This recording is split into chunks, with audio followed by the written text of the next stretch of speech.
All right, good evening. It's an uncanny Friday night. I see that the waves going on in the audience there, and you know what? It it's a lazy Friday night. There's nothing to do. I've got a bunch of stuff I want to be working on down here, and I thought, you know what? Why don't I just chip away at the stuff we've got going on here and talk to you guys. Number one, let's get a bit of a volume check. Can everyone hear me okay? I've got a chat window up here, and if people are cool with it, then I can continue on. And yeah, I'm going to work on painting some concrete, which is like the most exciting thing you could ever do in a live stream. But I'm also going to experiment a little bit with weathering a few of my thank you for the sound being good. Weathering a couple of different gondolas here. I want to try some new things on them, and I figure it might be just worthwhile just doing it live and seeing how that turns out for everybody. And so what I've got going on here is I'm working on these city blocks. Now, I haven't really talked about this project a lot yet because it's still in progress. And what that is that the great big city area that's up on the top of the railroad there, I've been working on the enormous platform. And I've been spending a lot of time working out like sidewalk dimensions and roadway dimensions. And it's a lot to think about. And so then what I've been doing is I've laser cut these basically city blocks, and into them I've put these removable sections that I'm still sort of tuning, but the idea is that this is a city block. Some of these get buildings that are permanent, never move, and some of these get buildings that I can potentially pick up the blocks and move them around or spin them so the back of the different buildings on it. And so that way I can actually work on these structures here at the workbench as opposed to leaning over that, because I am going to wipe out everything up there trying to lean over it. That part of the railroad is 4 feet deep, and I'm not built for that.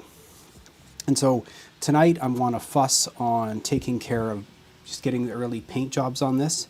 The foam's coming along, I got the roadways down, I have to think about how I'm going to paint the roads themselves, and then, as I said, I'm going to work on doing some mostly experimental weathering on these. I want to try a few different things that I've been thinking about to weather them. I've done a little bit of weathering on these cars, and I like what's turned out so far, but this blue one is super interesting, so I want to try something on it tonight.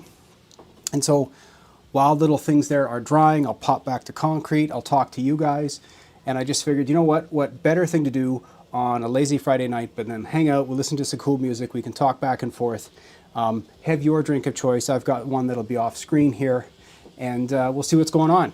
Now, I am super impressed with the number of people that joined me tonight because this was completely off the cuff. So I need to make sure that I say hello to everyone. So M&M Rails again is stocking up on the Timbit cookie tray. He's here all the time first. RDG, welcome. Scott Winchester Rail Model, Scott. Paul Stamp is here. BN Ironwood, Steve, good evening to you. Smith of Gear 92, welcome. Kraus Rails. I'm not going to give away where Kraus Rails is right now, but he's not in town, and I'm envious because he's sending me pictures of his secret location, and I'll just say that he gets to see better parts of Via Rail than I do. YouTube 7048, James, Dundas Junction, how are you doing?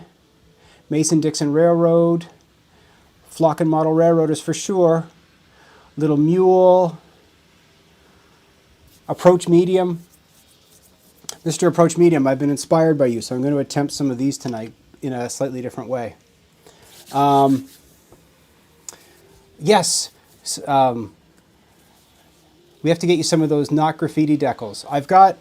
Mr. Paul Stamp has got an idea in my head about, you guys have heard about sticker trading, and I'm thinking about the whole idea about doing decal trading or decal trading, and come up with a little piece of graffiti and then mail those around so other people can put them on their cars.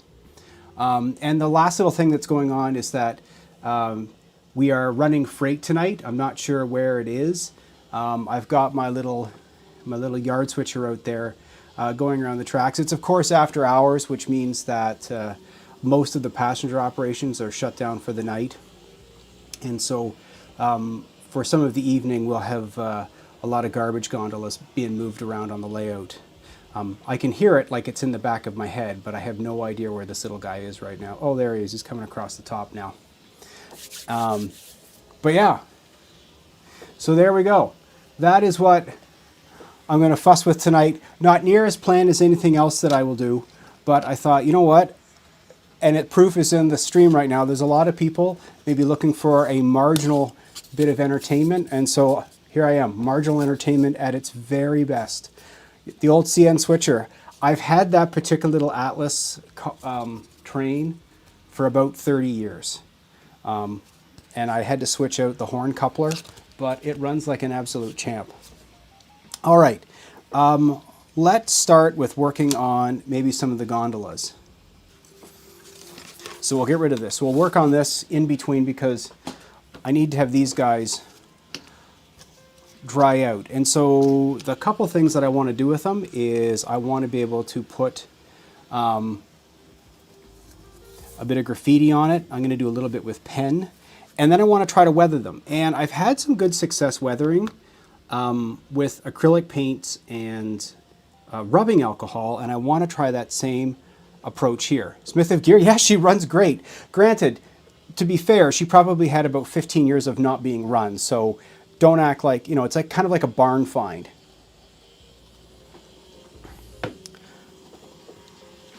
I know these secure cars, and they have so many more of them. They're obsessive to sort of collect. And next time I go in there, I still might get more. But yeah, they are great. They have a red one that's also super sharp. So I want to see how we can sort of ruin these. I think for sure on this secure car, I want to put a light bit of graffiti on it. So it's either going to be the yellow. This one says Thief, this one says Excel, or there's the red one. I think I'm going to go with the yellow for that one. And these are the Blair line. And I'm not sure if you've ever worked with them, but they're laser cut with just two little tabs. And so you just cut the two tabs. Oh, there's one more at the top there. Oh, there's two more.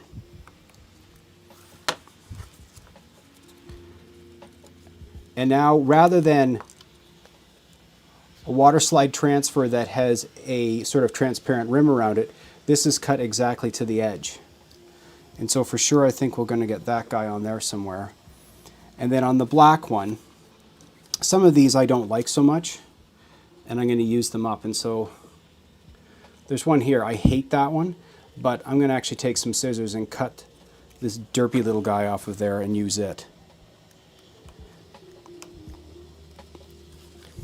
Because it's a bit of a class war with these things. Some of them I like better than others, and I want to save the good ones for the good stuff. Blair line are the best. 100%. One of the things that I found as I was doing this, and for anyone else working in N Scale, I mean, this does apply everywhere, is that they make these N Scale decals, and they look fantastic. However, they are the height that is appropriate for a rail car, meaning that if you're the tagger, you're not starting, you know, your spray action until about upper chest. And so these are appropriately sized if you only get to paint your reaching height on a rail car. The HO scale ones are the perfect height if you do something on the side of a building, like, you know, a great big piece or a throwy. So don't glaze over the HO scale ones. They're the perfect size for buildings and such in N scale.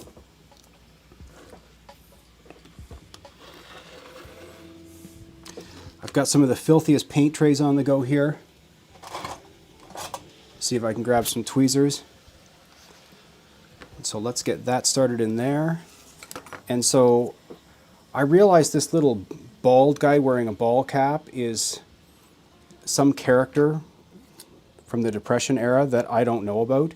Anyway, I don't like him, and so I'm just going to simply knock him off the piece, and then maybe I'll just take off a bit of that extra red as well.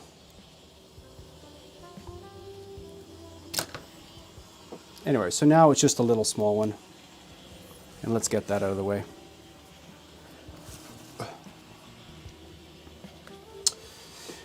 Milwaukee, I'm an N scaler just starting to add graffiti to stuff, so I'll have to check out Blair Line. Yeah, these were quite affordable. I think it's like 6, 7, or 8 different transfers on it, and I think they came in about $6 Canadian, which should put them in the $4.50, $5.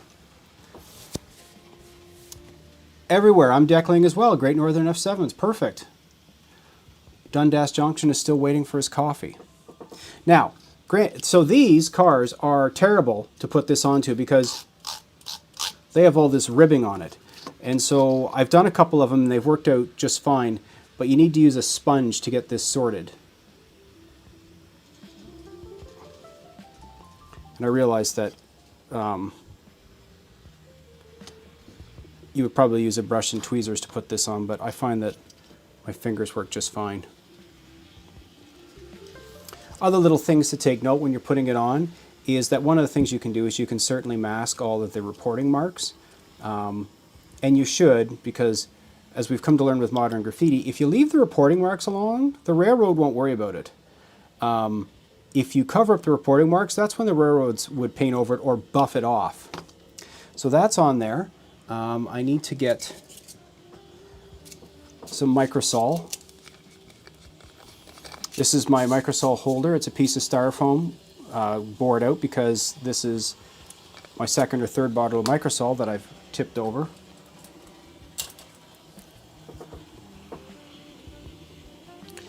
And I like that position, and I'm just going to start soaking it with microsol. And again, the ribbing makes this not ideal, so it takes a bit of time.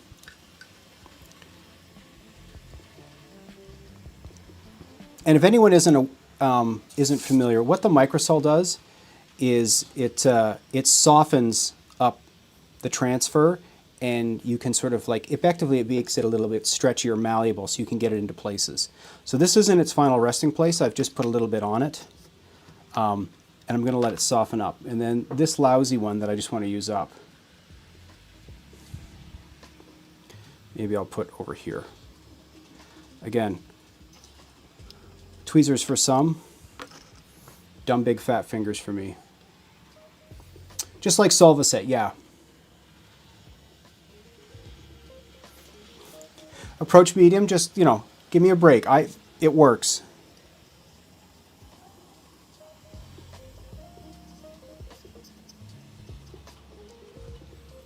All right, so it's on there. So you can see that the ribbing makes it shrink up a little bit. But what I found has worked really well is to then just take a bit of sponge and start to compress it into it. And it allows it to bend a little bit. This is going to take a couple passes to get these into the corners.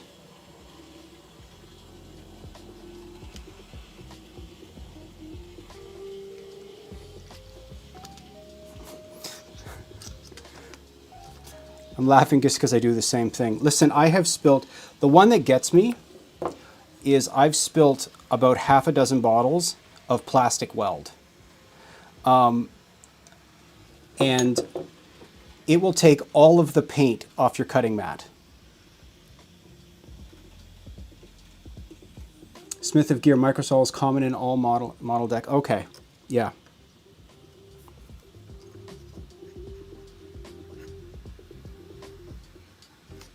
Oh, and I just took it off with my finger. Well done. And so in between drying with this, I'll run back and do concrete on the other.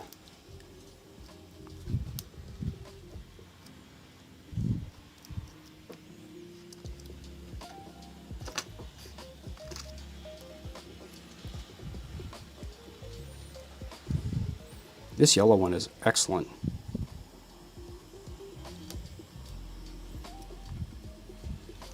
One thing I would say about all of these graffiti packs that's interesting to me is that they are really bizarre combinations of colors, and what you will find is that in the wild, the vast majority of any sort of throw up or piece are generally using light colors, particularly things like silver and black. And so these highly detailed pieces, while interesting, don't really translate very well into the small scale. One thing I don't like about Blair Line graffiti is that it's pretty thick, and you sand it. Oh, wow. With future floor polish. Now, I've heard of this before. What are you talking? For some reason, I know what you're talking about.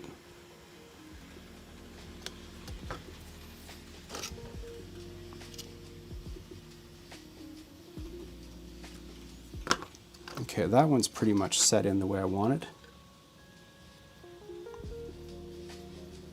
Last little bit, we'll let that dry, and then let's just make sure that this one is all tucked into the corners.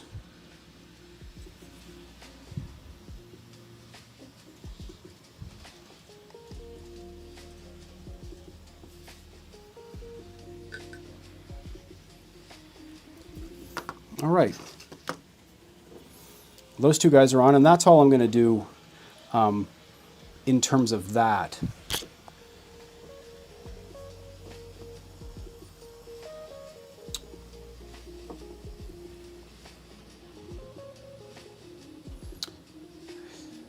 Steve, you use what you got or can get, but Denny probably already knew that. Black and silver both cover well and stand out, yeah. Silver has excellent coverage. Okay, I think that is sort of done for right now. So that one's in pretty tight.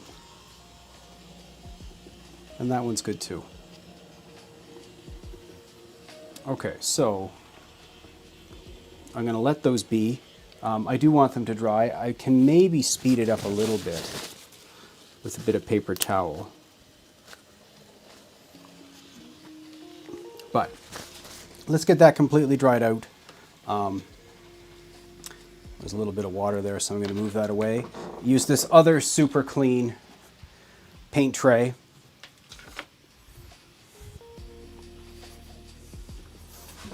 And I will start working on a bit of the concrete.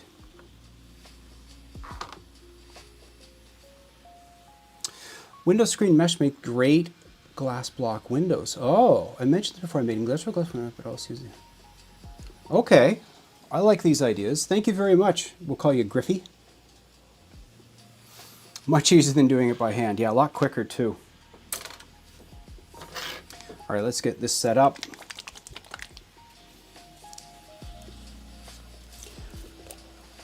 Bit of fog.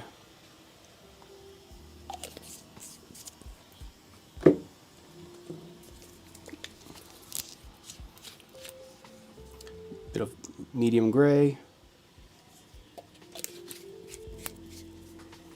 And I'm going to be painting concrete for years. I'm going to add a bit of this fawn.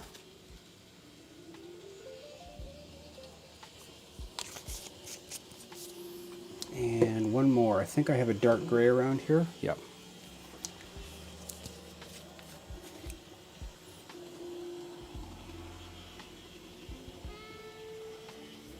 This is probably way too much paint, but I've got tons to paint here.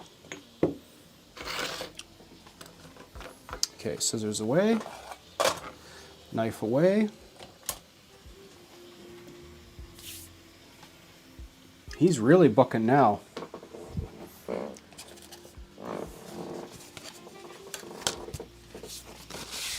Spilled water on it as I was moving over. The one thing I would say is that I haven't had an easy time for laser cutting sourcing out MDF. Not to say that it's not easily available, but I've had a tough time finding it from some place that I can easily order from. And so I've been using balsa wood, plywood, and it's really nice to cut. It has a beautiful finish. It still has a bit of grain on it, but man, does it warp. I mean, I've tried a number of things to keep this flat. The bottom line is that I will need to glue this down. Mustache Mike. Denny, did you get the couplers traded out on those gondolas? No, I didn't change out the couplers on the gondolas. Because a lot of what I do here is passenger operations, I sort of set up permanent consists, like a garbage train, we'll call it, and just run it the way it is. One of the things that I did find with the couplers, based on the suggestions by OVR who made them, is that you can open them up and inside there is like a small tab that probably shouldn't be there. And what the tab is doing is it's keeping the knuckle locked. And when you take that coupler off, it does make them free up a little bit. Not near as ideal as changing it out for a sort of a regular underbody mount shank coupler. I'm just not into the place that I'm worried about that right now. Mostly I focus on making sure the passenger equipment's running well. I don't want to call any of this freight a decoration, but it is effectively decorative in terms of the overall railroad. So I just want to make sure they look amazing and beat up. And that's sort of like the thrust of what I'm doing.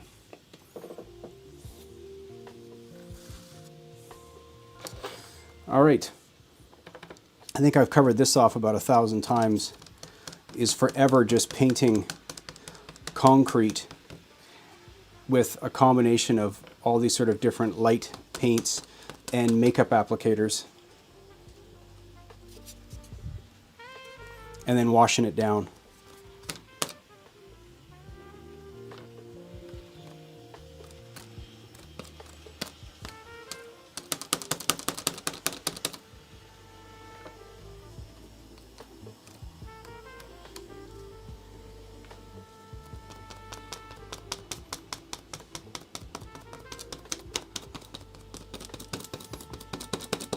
This middle part doesn't matter near as much as the outside edges because the hope is that all of these will be covered. In fact, I don't need to keep these in here. The hope is that they'll be completely covered with buildings. And I'm really excited about that because one of the things that I haven't done a lot of in the past almost 2 years is like the idea of the diorama building. I was really fortunate. I was able to do tons of little mini dioramas all the time. And when I decided to build the first big railroad, I set that aside because obviously that was going to be a future project that was going to come around. And then I found that I had a lot of problems with the previous version of this railroad and I tore it all out. And so the plan is that when I get these roads installed, I can start picking out kits and working my way through them. Oh, that said, I did get a bunch of kits that maybe I'll share with you at some point here.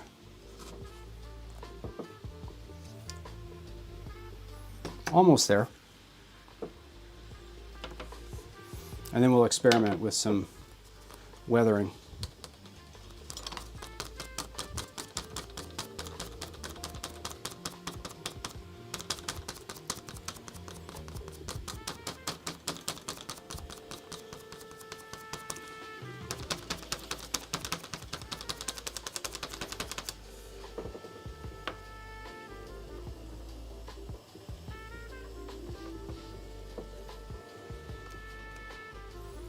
I'm still interested in those ICH kits in the blue boxes. Oh, yes. Yes, Steve has 6 Outland kits on his way.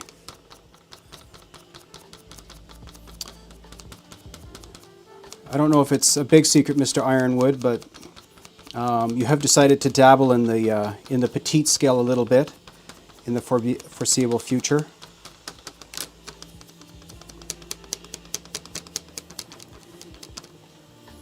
Steve had sent me a really quick message and mentioned that he had been to a train show and decided to pick up a few N scale pieces, which I was happy about. And then he proceeded to go home and in one shot masterfully weather 2 or 3 of the cars and send me a picture. And it was like, oh, so that's how it's going to be.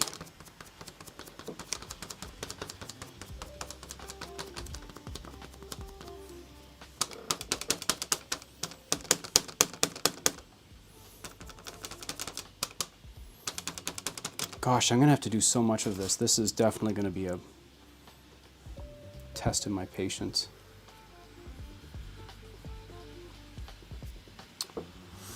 Oh, the four or five row business buildings. Yes, now I know what you're talking about.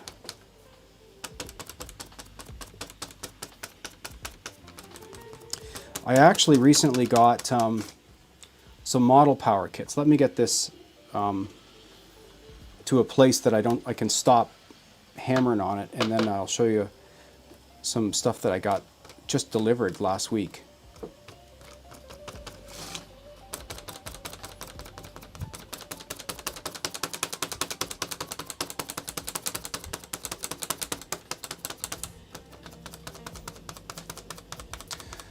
Have been taking advantage of the pound to yen and ordering my second throw Tomix.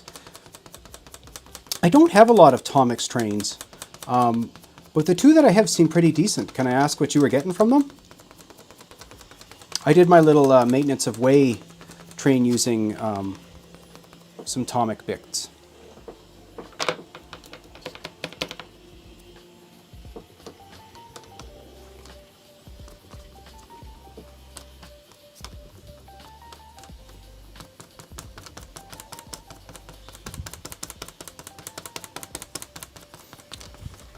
That was maybe a little bit heavy on the paint for this one, but we'll get this sorted.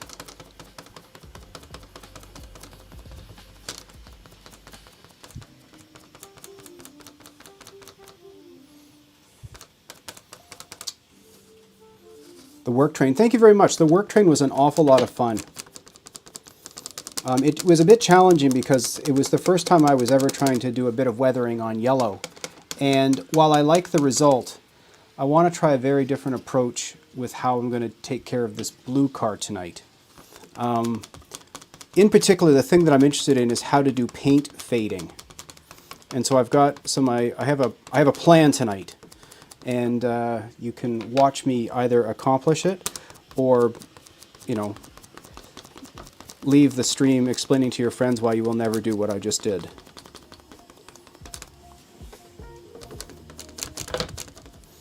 Okay, we've almost got this sorted. I just need to get rid of the rest of these ring marks.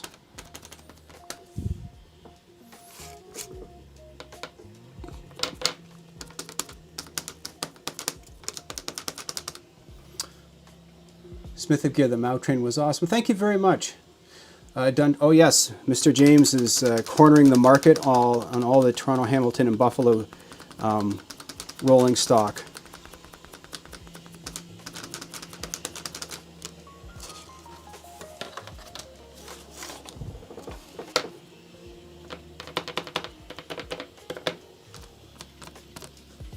Bit heavy there.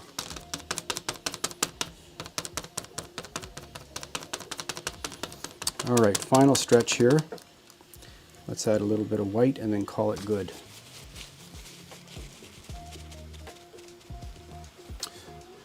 I normally use Kato track, but I really love using curved turnouts, and I've been impressed so far with the Tomix fine track, even compared to Kato. That is a good piece of feedback.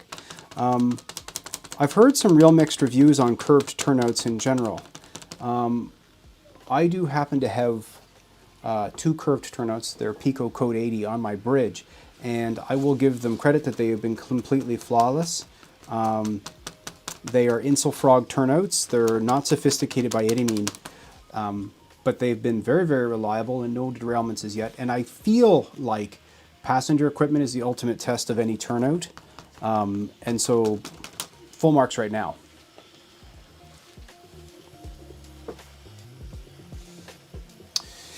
Ever put down a tool right in front of you and then spend 10 or 20 minutes trying to find it again? That is a daily occurrence, including my phone.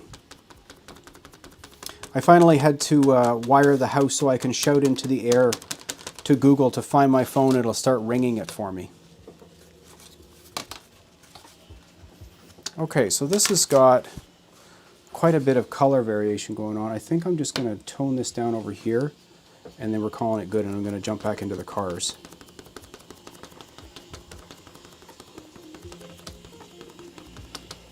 Okay, we'll come back to this in a bit, but it might be very subtle on the camera, but it looks good here. I'll still need to go down the front edge of it, but we'll set this aside for now. Okay, so let's get into the business of these two guys.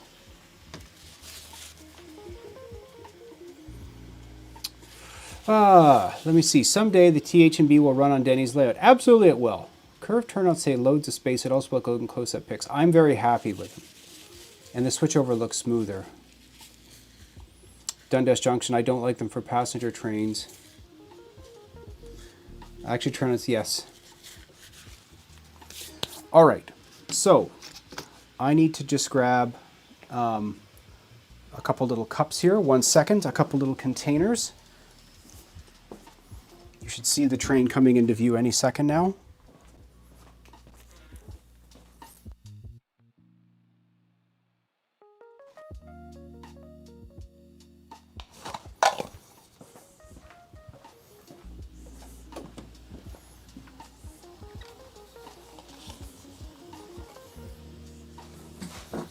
Okay, so this is where we're going to try something a little bit different. Okay, so when this past week, I forget what the name of the artist was. Oh my goodness, on the podcast, the graffiti guy. He was talking about how he was doing different parts of graffiti, and he had a lovely, Mike his name was, he had a lovely complement of paints. Like he had a wall of paints, and he was using them, and it was amazing. And Boomer has talked about using, Tamiya, it's like X21 or something, which is like a matte coat. And what it does is it's meant to dull the finish on something. It basically adds a matte overlay, and that wipes out the finish and makes it look faded. And so faded paint is sort of what really needs to happen, I think, first round on these cars. Oh, maybe I should add just a bit of a, maybe I should add just a bit of a tag to them first. Yeah, maybe I'll do that. I see a lot of these in the wild, and you don't find actually a lot of graffiti on the garbage gons because they're a bit of a pain to work on. But I will add a couple little strokes with a marker just to sort of make it a little more interesting.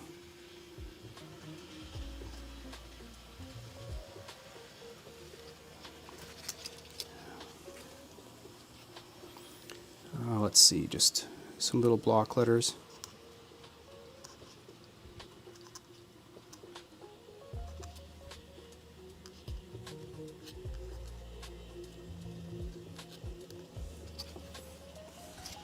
Right, a bit on that side, and then over here.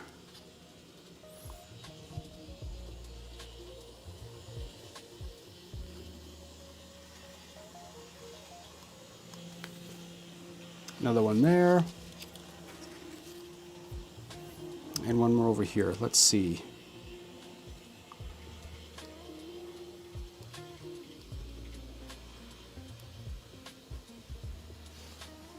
So nothing really all that, nothing groundbreaking, just a bit more on it to give it a bit of something.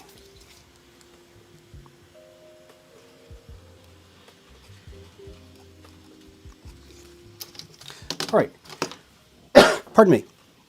So one of the things that I tried on some of the black card, and it did quite a good job, was very highly diluted, tan colored acrylic paint diluted with isopropyl alcohol. And so that's what I'm going to do again here tonight. So I've got, let me see, I could pick desert sand. I've got this one. I'm going to pick desert sand. So in terms of a color, you can sort of see it's like basically sand. Yeah, that's what I was trying to get out. And not very much of it.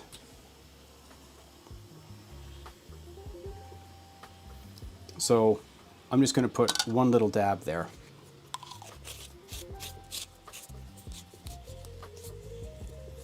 Quentin, thank you for joining. Yeah, this is abnormal for me to sit on a Friday night, but I was saying at the beginning, I thought it was a great time just to do something with my time. So I'm going to dilute this little bit of paint, probably close to 20-to-1, with, in this case, it's 50% rubbing alcohol. But certainly you could use 70%. 90's a bit harsh, I mean. And so I've you can see this is just a very liquidy wash. You just have to make sure you mix out all the little bits. So this one's rather straightforward. For fading, it's opposite side of the color wheel if you want. So the so interesting. I've got 1 second.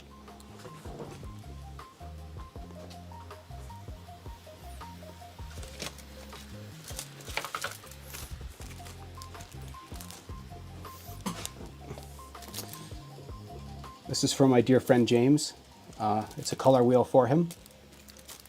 And so yeah, I'm going to get that off to him next time I see him so he can figure out what complementary and tertiary colors are.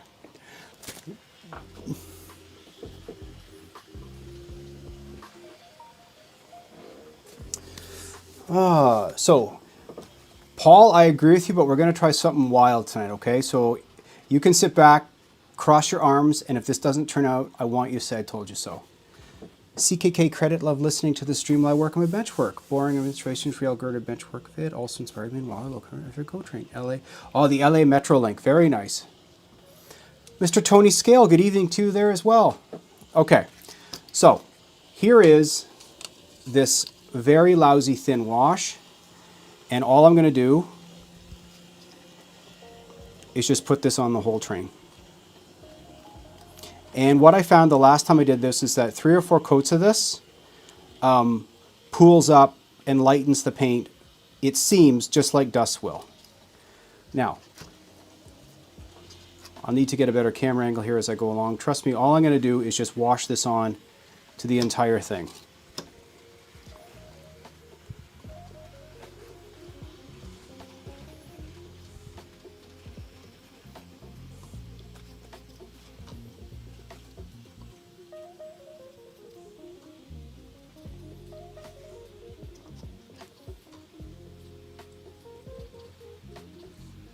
All right, so I'm very literally washing on a ton of it. And this is what I tried the last time, and it worked really well with the black. Now, give it a bit of a tap if you want. And this is where I mean you have to be a bit patient. I'm going to just now let this dry. And definitely if you wanted to, you could take a paper towel and you could soak some of that off. But this is car number 1. With its first coat of dust and grime on it. Again, this is, we're playing tonight. And so let's do the second one here, which is blue. And this is where we're going to see what happens. So the recommended wisdom is that I would put, or as Paul has mentioned, we could do the opposite of color. So on this particular, which would be ultramarine blue, we would be getting into a bit of a rusty orange to knock down the paint. What I'm going to try is mixing a lighter shade of blue and washing that on to see if I can overpaint the paint with a lighter blue. What is in the mixture? James, that is probably a 21 mixture of just acrylic paint and isopropyl alcohol. So, actually I'm going to add a little bit of the dust to it as well.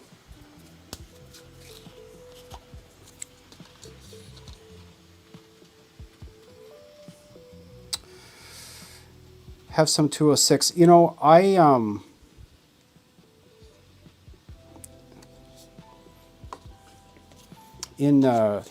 for school, I went to art school, and I really did enjoy oil painting. And I know from experience that oil paint behaves probably in a bunch of ways that's a little more favorable to acrylics when it comes to this. But I don't like the solvents. I don't like the cleanup. I'm too impatient to wait for it to dry up. A great example, I was watching Paul, and he was beautifully weathering some salt cars, I think they were, and so he's putting, beautiful like straight raw sienna onto them and then like streaking it down with white spirits and such. The cars looked amazing, but you need to set it aside and then walk away for I don't know how long before you can touch it again. And that's not how I particularly roll. So I'm going to try to mix up sort of a light blue color and see if this is terrible. I mean, it's only a short drive for me to go get replacements, and we'll see how this goes. Oh, this might be a terrible idea. Okay, well, anyway, we're going to go for it anyway. Do I like that color? I really don't. Yeah, you streaked it on like Monday, and you got to go back in like a week later. We're just going for this, okay? You can learn from my mistakes here.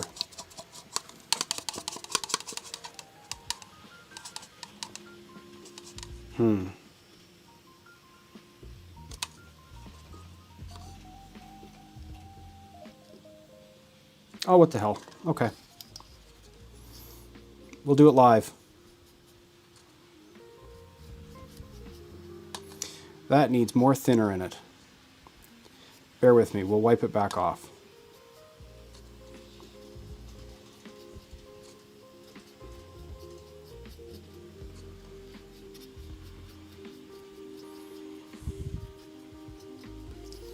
Yeah, that's way too thick. Well done. Anyway.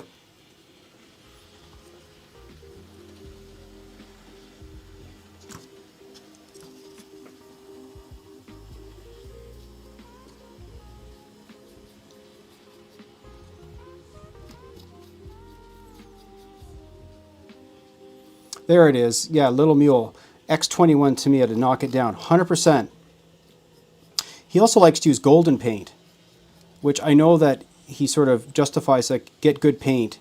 Golden is wild expensive relative to other sort of paints out there. Okay, so I admit that I put not enough. I was way too pigmenty, but let's see what we can do.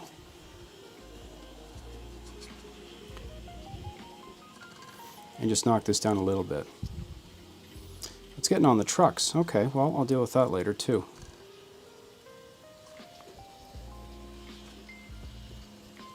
I may have to get some of that Tamiya.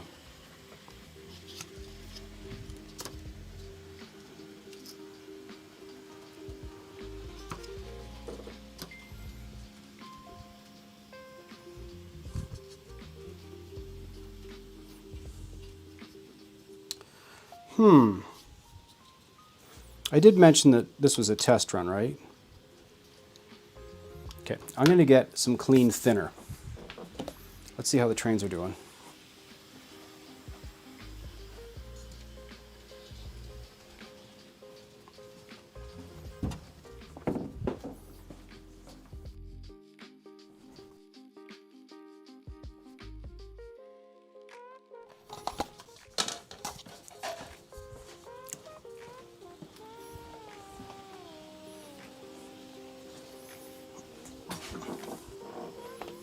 All right, so I think we can see that this isn't necessarily working the way I want it to. So we're abandoning this color. I'm going to start again. I have a better sense of what I want to do now. No problem. X23 is a nice blue over the faded blue. Yeah, I have a limited palette here tonight of inexpensive craft paints. No problem. Just give it a quick coat of straight isopropyl. Let's get this all sorted out.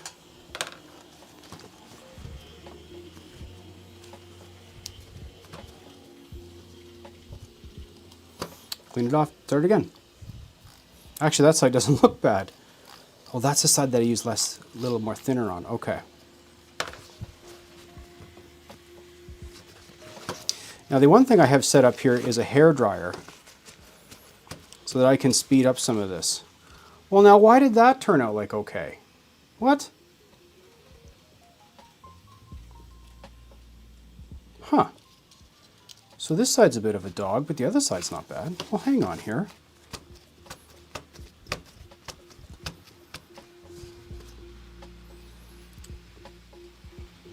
Well, I'm not mad at that at all. What's going on? Yes, this one's 50. I only bought 50 because it was at the dollar store. 70 is, I like a bit better. Have some 206 regardless of the result. Any time on the bench is a win. Yeah, exactly. Okay, so I can get that off the trucks. Okay, let's pull some of this out of the end. Okay, so lots of learnings on this. Okay, so but honestly, that isn't bad. Okay, we're still going to keep experimenting. Huh, it looks like these are made out of copper, but I'll fix that. Like it does look, what the, okay. All right, just let's relax a little bit. Put this down over here. I'm just going to do a bit of a mop on this. So what I'm doing is I'm just using the paper towel to grab any of that's pooled onto it. Okay, so let's see. So you can see it just knocks the shine down a little bit. So I'm going to do a couple more coats with this. Now, I don't know how bearable it would be for me to actually, the hairdryer to get this going. This is why I have the concrete on the go with it.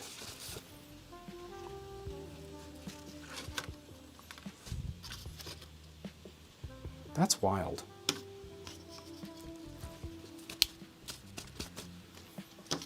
I think we can go a second round on another one. All right, so let's bring this guy back into view. Let's keep ourselves going clean here. Fresh paper towel for Mr. Secure. You can sit there, keep drying out. This one's almost dried out. I would say that the concentration of this is a bit thin. I want a little more guts. All right, let me get caught up here. It looks better as it dries in my experience, I agree. Little mule, make a grime mix from chalks and oil. Maybe I need to have some spare rolling stock to experiment on. I do have some chalk pastels that I have ground up. Looking good paper towel, secret ingredient, yes. Try wiping panels with a cotton swab. I have no cotton swads, happy accident. Need to be careful with oil and plastic. You have to be careful with isopropyl and plastic sometimes. Nothing ventured, nothing gained. Yeah. You guys are super supportive.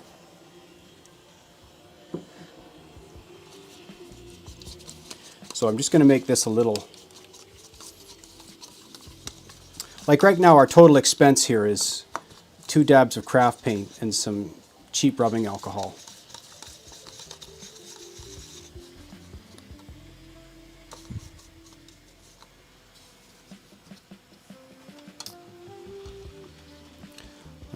So I'm going to just come back in and give this another.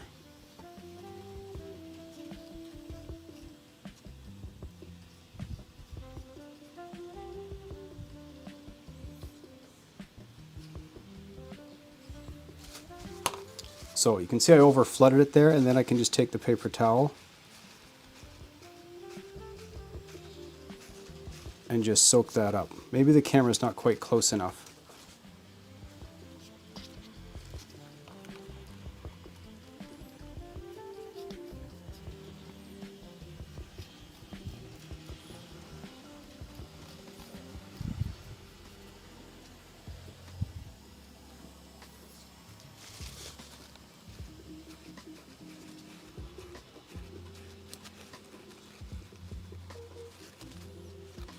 Okay, that's better. I also wonder if the first coat sort of primes up the surface. The rubbing alcohol, I'm not saying gives it a tooth, but gets in there and effectively cleans it. I mean, I suppose I should maybe spend a bit of time washing these.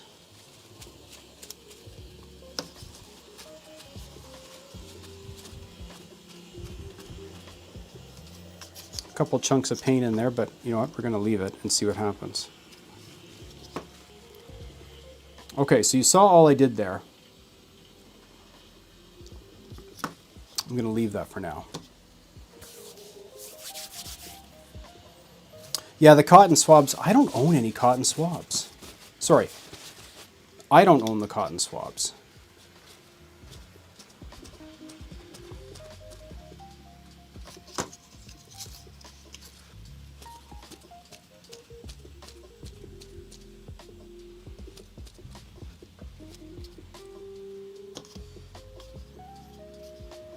Huh, okay. This one, I'm blown away that worked.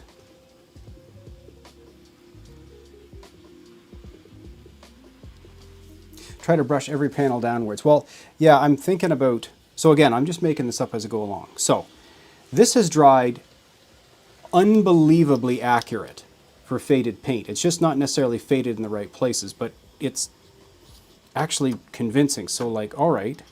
And then you can see I've got lots of yuck going on this. So I'm not unhappy with this at all. It's built up a little bit in some of these sections. To your point, maybe just a couple little pulls down with the brush.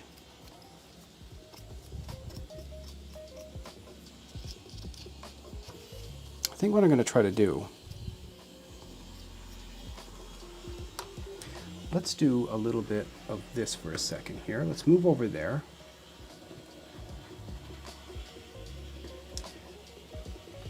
I'm going to see if I can't get a bit better zoom for you guys.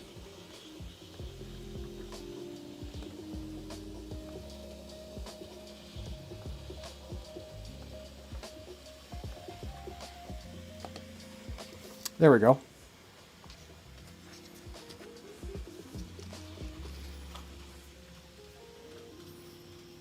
So the paint I didn't mix the paint that well, and you can see those little bits, but I'm not mad at those either.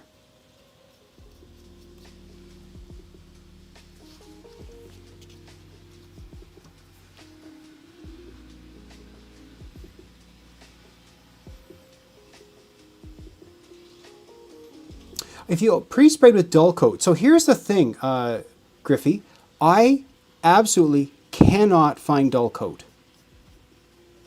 It is hyper elusive. It does not exist in the hobby shops or anywhere here. Everyone's always like, yep, not in stock, we don't have it.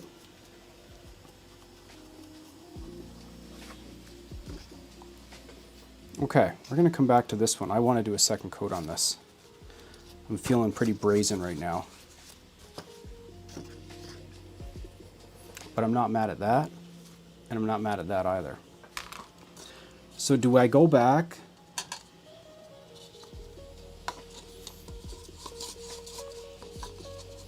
I'm just going to, you know what, I didn't like this the first time, but I'm going to go back at it with it.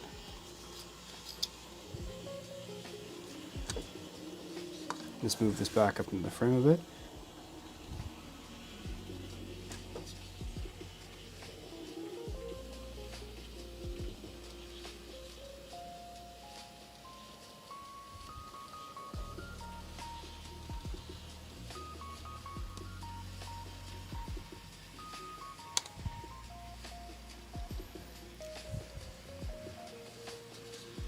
Now I should say that one of the things I'm going to do is I'm going to hit this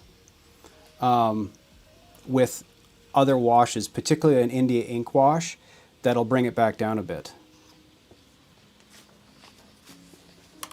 So, get back in with my paper towel and just absorb some of this up.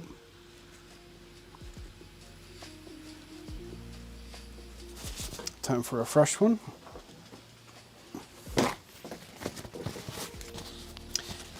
Can't get Fatima rattle cans in Canada right now. Ah. Okay, so it's not that I don't understand how to purchase things.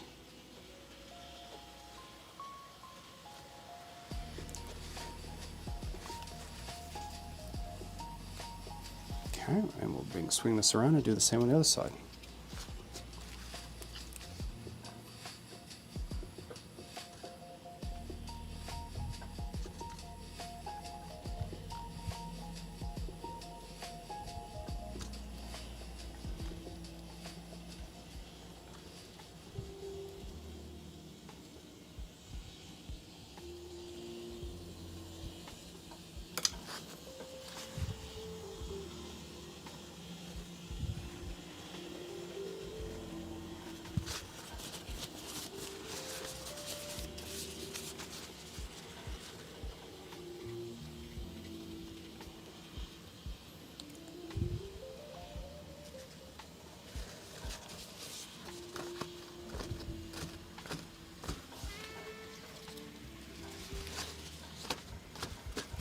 Okay, let that sit for a second. What do we got here? Rust-Oleum owns testers. What's this purchasing thing? Yeah, testers can't get in the UK anymore. Thought on how best to do similar but targeted streaking. We haven't got to the rust part of this. Actually, that's not true. For the rust, I have a light brown panel liner by Tamiya, which I should probably start shaking last week. Yeah, a can of Tamiya primer is $50 on Amazon, so we just simply don't have that available right now. I'll be putting a bit of this on as well. Okay.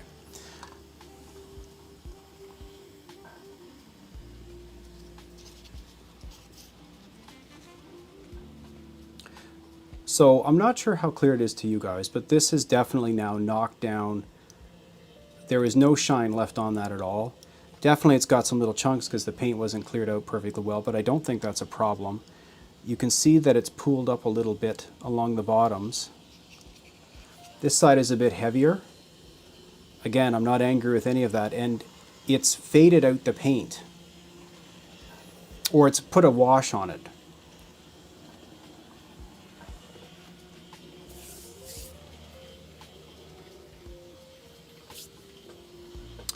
All right, and this one, this particular car makes me nervous, but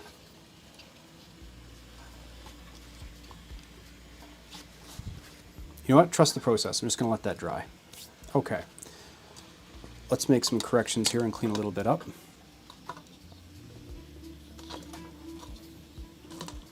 Oh man, something's going to spill. All right. This can come off. And now we can go back to the exciting concreting. Let me just, I'm going to grab a clear spray coat that was recommended, and I'm going to share it with you guys, and it's up to you. I make no guarantees. One sec, it's just in the, it's in the Blair Witch basement part. I'll be right back.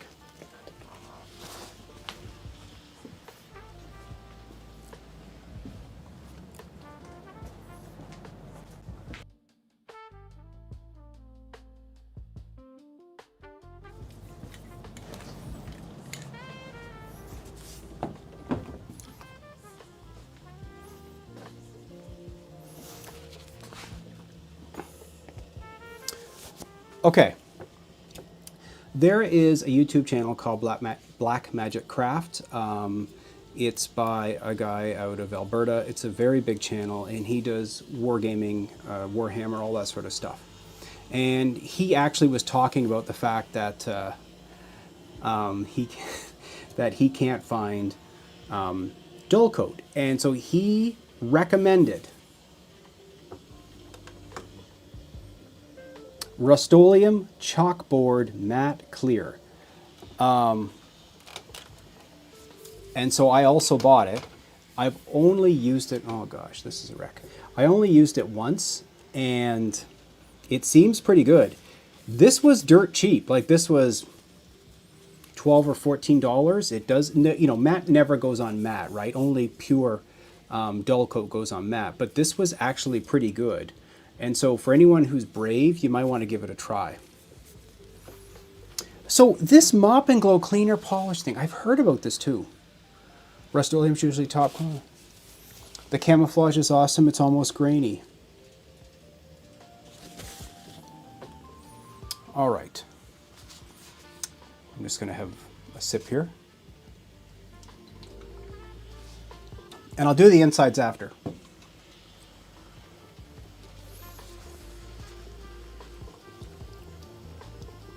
Still drying. I'm just going to wick a little bit more off the bottom here.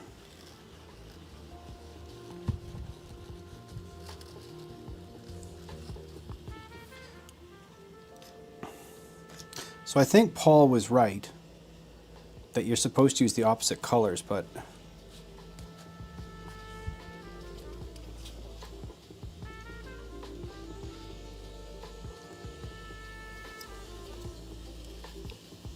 I'm not mad at this at all. Like, I understand what I've got is a blue car with effectively like a baby blue dust on it. But I don't know about you, but this looks like an old car. Like this is actually going okay. Yeah, the inside's going to be done using burnt umbers and such. Okay, switch gears. Let's keep doing concrete because this is my life for the next while.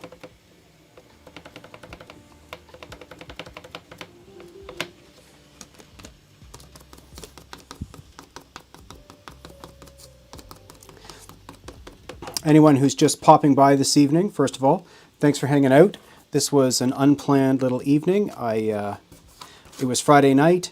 There wasn't much happening, and I knew I had to come down here, and I need to keep working tirelessly on.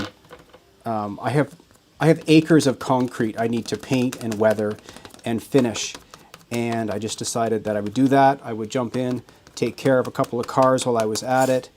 And I thought, you know what, nothing better than to just start up the live stream and sit with a bunch of you.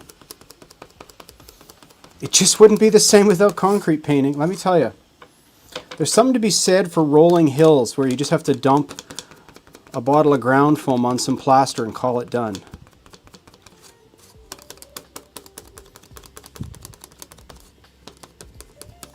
Crinkle up some tin foil, make some plaster rocks, good to go.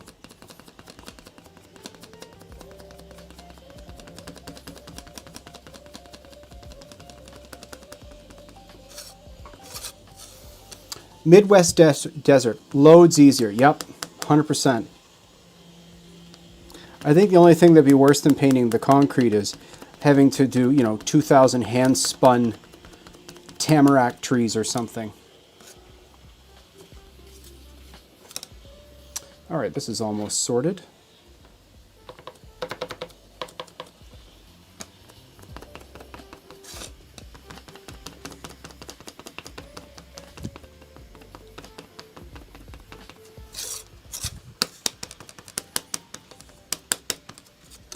That one's good.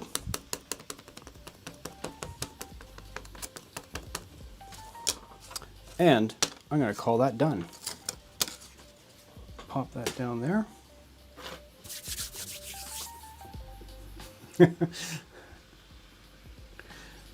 If you think Z and N is tiny, look into Z and T scales. I am not at an age, or my eyes are not at an age, where I am going to go smaller.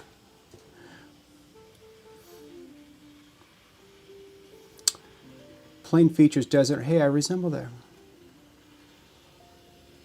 Have you ever looked at Lazy Forger's models? No, I don't know this name. My whole yard is concrete, 18 inches. Yeah, exactly. Okay. So where do these sit right now? So I think the jury's out on whether or not I feel like this was a good idea. But I don't... See, that side to me looks pretty good. No problem. We're far from done.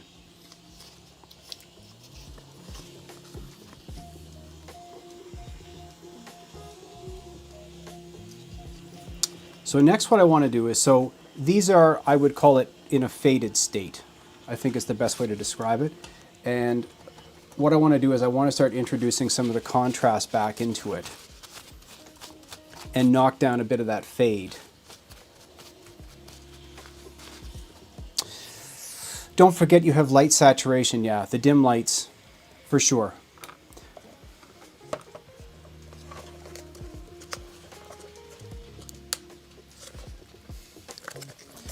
So this is my little container of magic stuff.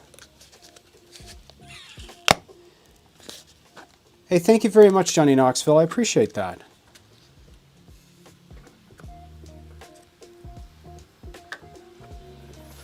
Okay.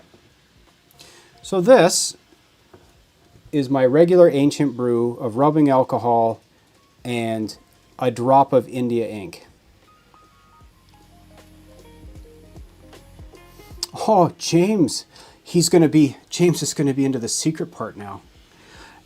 So these, out of anything else in terms of the color, the one thing that is definite is that there is no longer a shine on these. So they're knocked right down. Even though I can see in the camera the blue maybe looks like it's glowing, these are dead now. So first part has been a success where these no longer are shiny. Probably the Tamiya would have worked better, but I spent 15 cents tonight so far. So the next part is I'm going to hit these then with this rubbing alcohol India ink wash, and that'll settle into the corners and it'll start to get it, it'll give some contrast. I did these on some other cars and I was super happy with it. So we'll see if it works out with you guys. I'm speaking like a voice of authority here. I'm not a voice of authority, I'm just a fool doing these sort of things.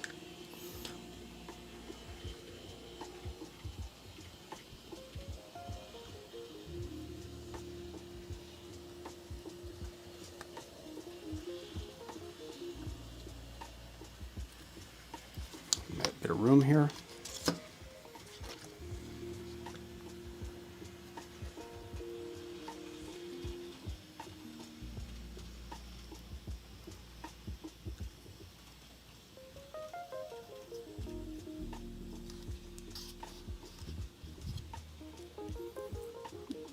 Across the end on that. Bit across in there as well. Okay. So now it's looking rough. And I'm not mad at that. Okay, leave that one. Trust in the process, right? I love using isopropyl for washes, yes.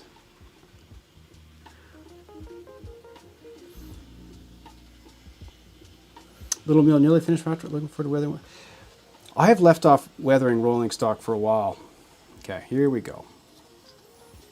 Make it or break it. This was either going to work out or I'm going to buy a new one.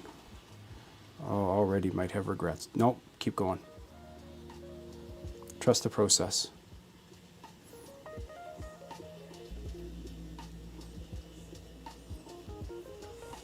Immediately deletes the stream when it's finished.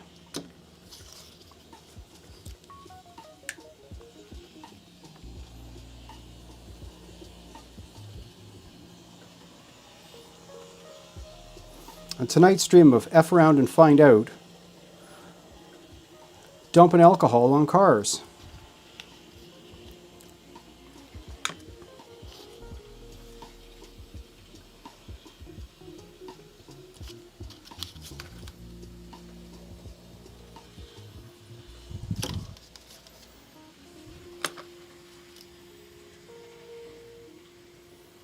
Oh, it might work. Okay.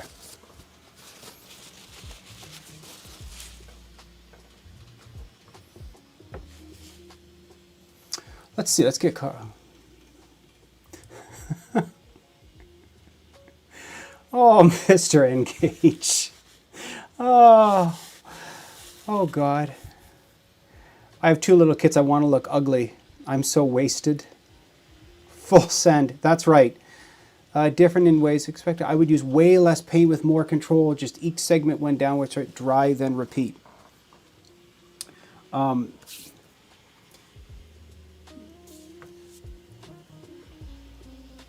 Yes, I tend to be a little heavy-handed in everything. It's strange that I do like this particular scale because I tend to work quickly and I like broad strokes, but I'm also of that school that everything needs to look good from 3 feet away. And so, you know, in terms of story time, I spent late high school years and early university years actually working for theater companies, and I would paint backdrops. And when you do that, I mean, you're using brushes that are 4-inch brushes, and you're whipping paint and slabbing things, and then running away and looking at it and squinting. And so long as it looks good from afar, it's perfect. And so in this case, I think what I'm going for is that when this is going around the layout and you're not paying attention to it, you quickly look over, it's obviously dulled down, it's obviously got graffiti on it, it doesn't look good anymore, and immediately say, that's weathered beautifully. Again, you know, I was watching, was it Around the Layout podcast earlier this week?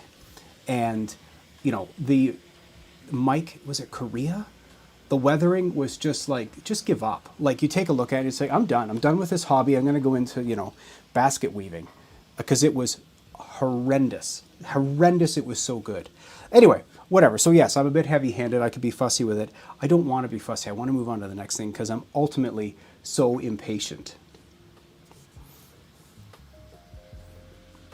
The guy who weathers heavily with airbrushes blows my mind, yeah. Definitely a ship modeler, so 3 feet is good for me. Whipping it good, 100%.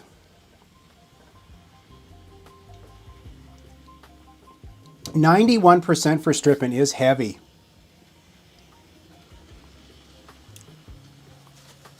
All right, let's come back in here and just...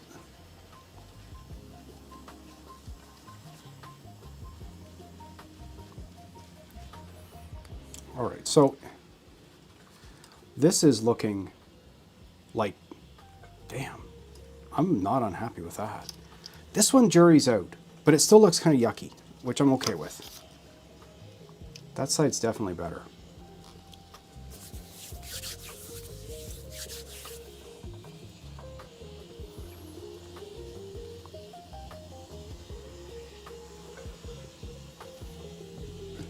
Prototype Zephyr resin kit by stripping it. Oh boy.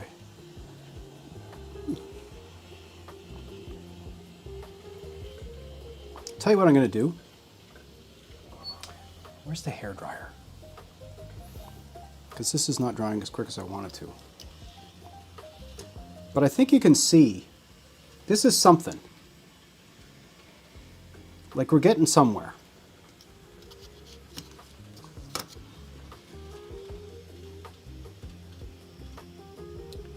Like I don't, that sort of,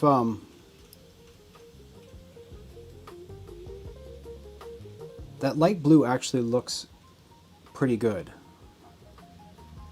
Okay. This will need a bit of rust. I have no idea how I'm going to do that. This one's just looking nasty, and like I'm very pleased with this one.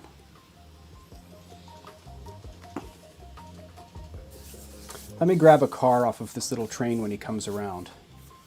And I'll show you how it turned out before. Once rust and streaking is added, I think it goes to another level. Yeah, that's my hope. It's like, it only gets good near the end.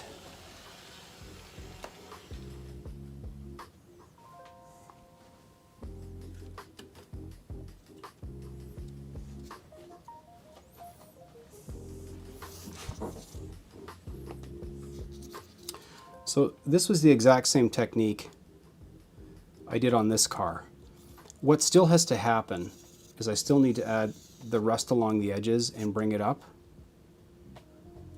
And then I made these garbage loads a while ago on a live stream. And so I think that when we get this sort of dried out and I get these last little touches of rust on, it'll probably bring these together pretty nicely. So yeah.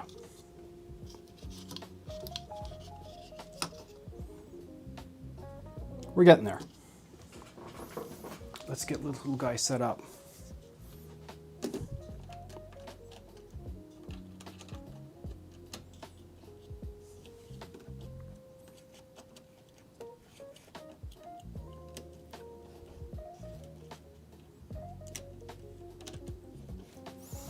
All right, off you go. All right.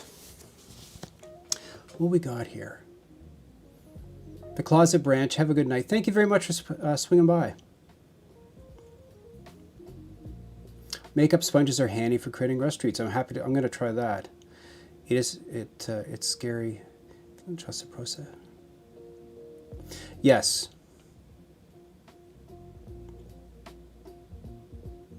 The garbage loads were a lot of fun to make. I still need to make some more.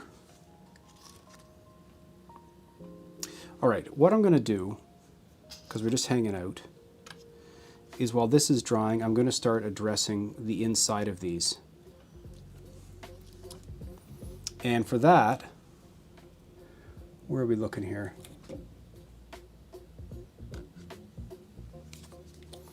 I'm just going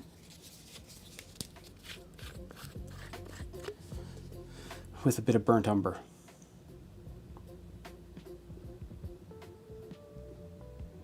Again, cheap old craft paint. It's great because the coverage is so lousy.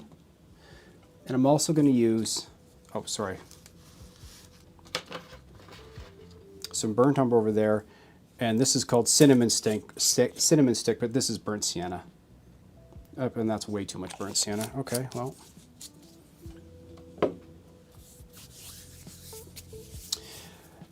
Can the dark burnt umber make a wash for the same lower area? So yeah, one of the things, the last step I did is that I've got the panel liner. I've got brown and dark brown, and this works really nice. Making concrete look old is my weakness. I'm not saying I'm good at making concrete old. I'm just trying it right now.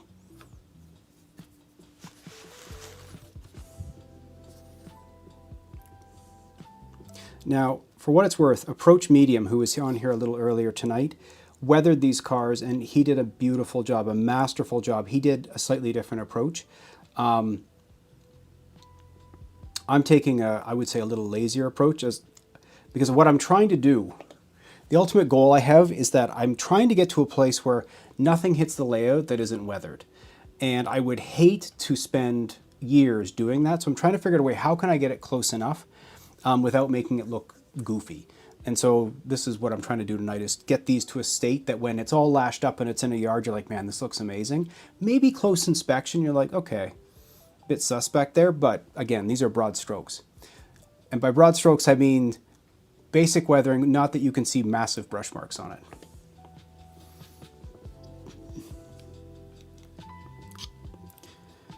So I did do this one before, and the nice thing about the cheap acrylic paint is it streaks beautifully and covers real poor on these plastic models. So you can see that I've just started, and I'm going to do multiple coats of this. I saw the weathering powder comment. I've never tried the weathering powder. I've certainly done chalks, but I just, my artist chalks from school days, and I just put them on sandpaper.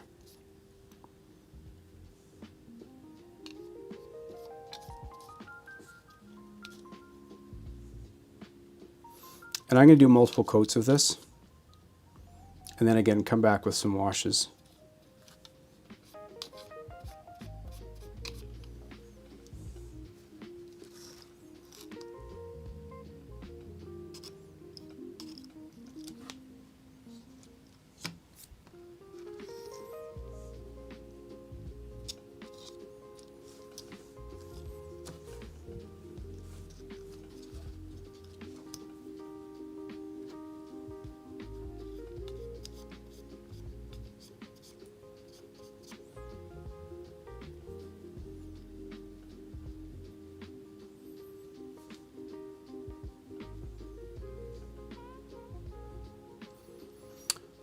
I want to try mixing epoxy with actual ball milled iron oxide and see how that works.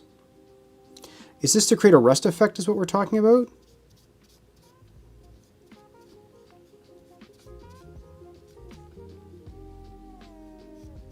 So this is, so I think you can see that I'm just sort of haphazardly stroking the burnt umber up the side of the car.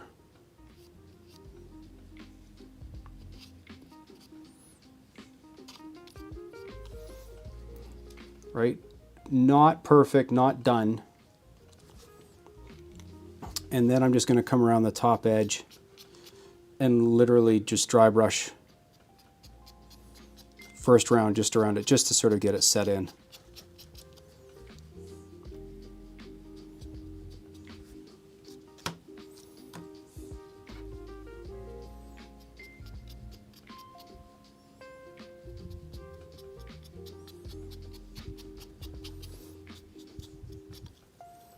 So, not done,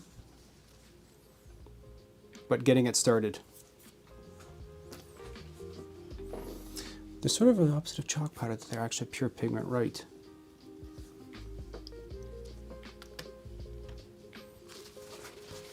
Time for, we don't need that right now.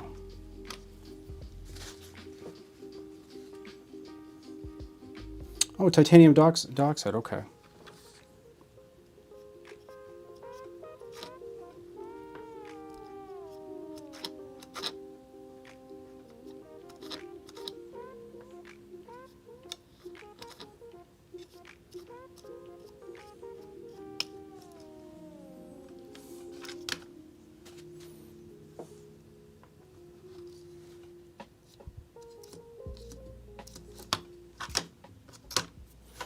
I think as I move along doing this, the black is a lot nicer to work with than the blue. The blue is certainly a little more challenging color.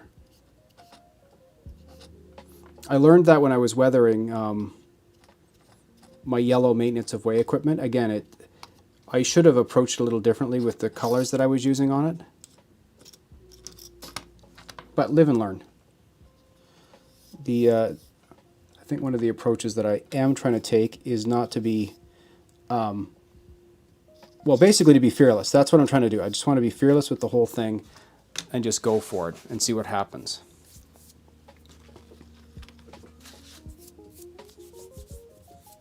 Definitely could, yeah, 100%. I have this fine product here, dollar store silver, which is amazingly silver. Dry brushing that on top of a rust color actually makes it look like metal. Actually, I've got a great example of that in a second here. Let me just get this first pass on here. Okay. Metallic on. So these are my speed controllers. And this is black mixed with a silver on the edges, and it makes it look like it's worn off paint very convincingly. And so yeah, I may put a little bit of that on the top edge for a fresh scrape.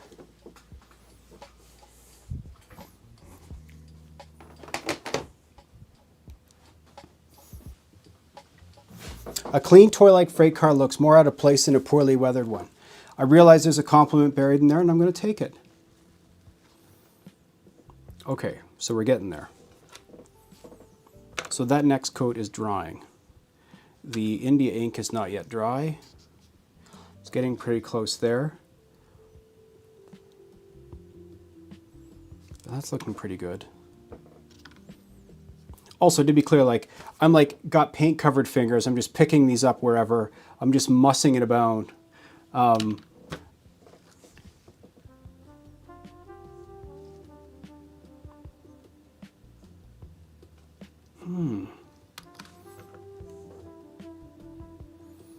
So the coverage is not quite done there. So I'm coming back in now with what they're lovingly calling cinnamon stick. And I'm going to add some streaks of that as well.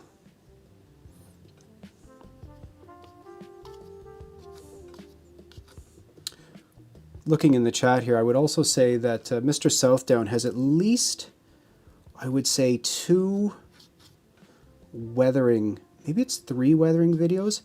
And if I recall, he was using pan pastels. And they also have a very beautiful look.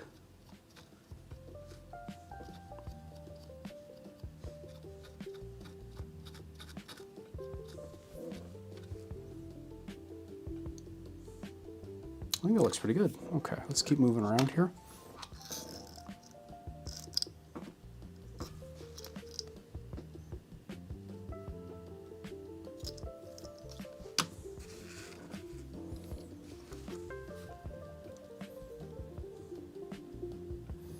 Oh, Kilroy.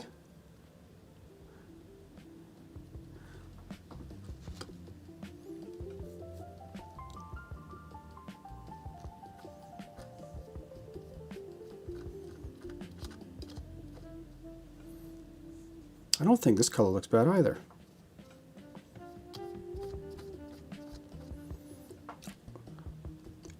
Man, let me weather black cars all day long, because these colored ones, these are hard on the soul.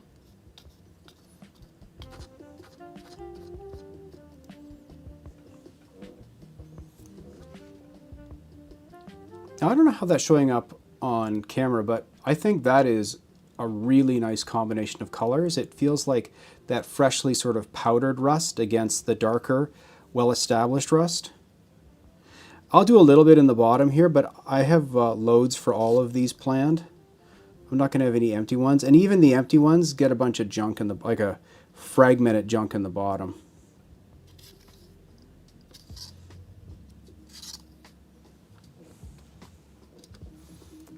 And again, I'm going to come in and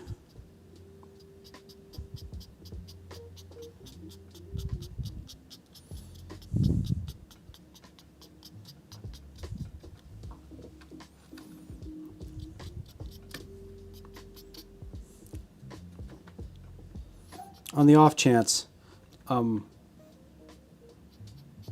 brushing isn't something that you're familiar with, I'm just basically taking no paint on the brush and dragging it, and it catches the edge and transfers the color.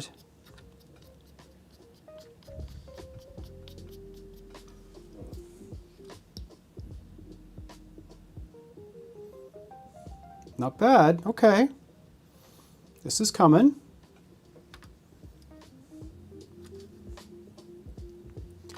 So, do I feel bold? I feel like... Okay, you know what? Need some more of this... As Boomer Diorama recommends, the cheapest paint you can find.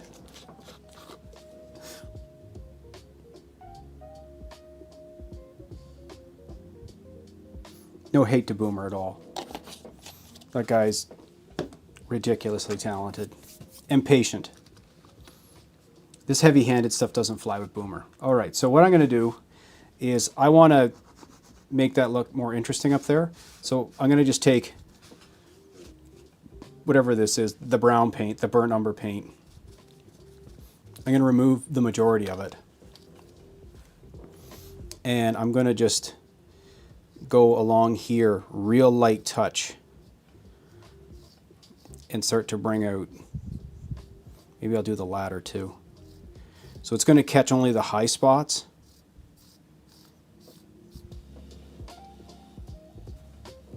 Nice.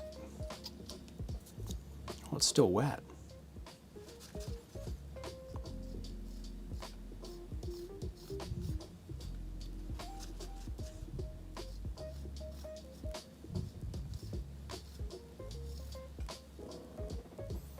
Okay, maybe look up like that. Probably, yeah, get the ladders. Get the brake wheel.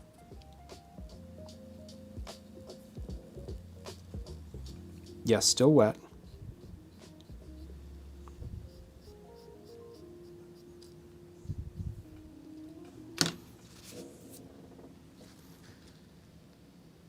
Not bad. Come over and touch this guy up. So what do you, oh, you need the light rust treatment. Have a good night, Chris May. Thanks for swinging by.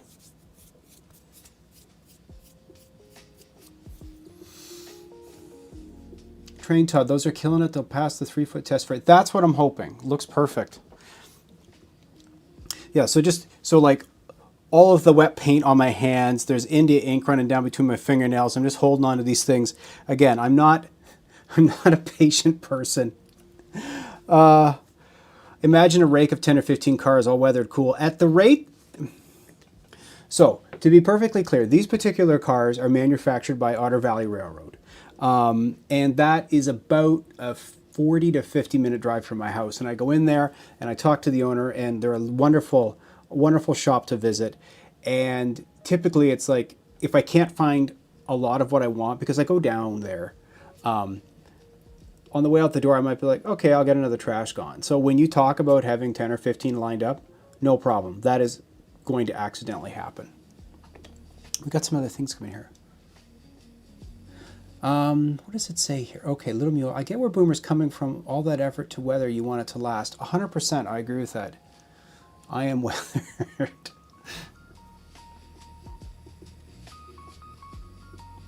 So they're putting the wash underside the rim. We're getting there. We're getting there. Let me get this guy again with the lighter shade here. So to pull out that interior rust a bit better.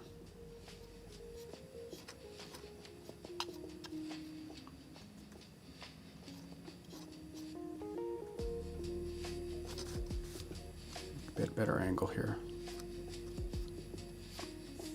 This is where I'm hoping the Tamiya wash or a panel liner will really be the difference maker.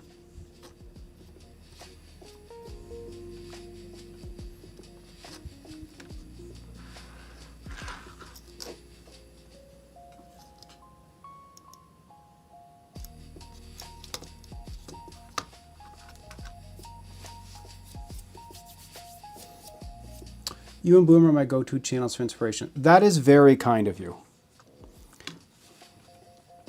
I think I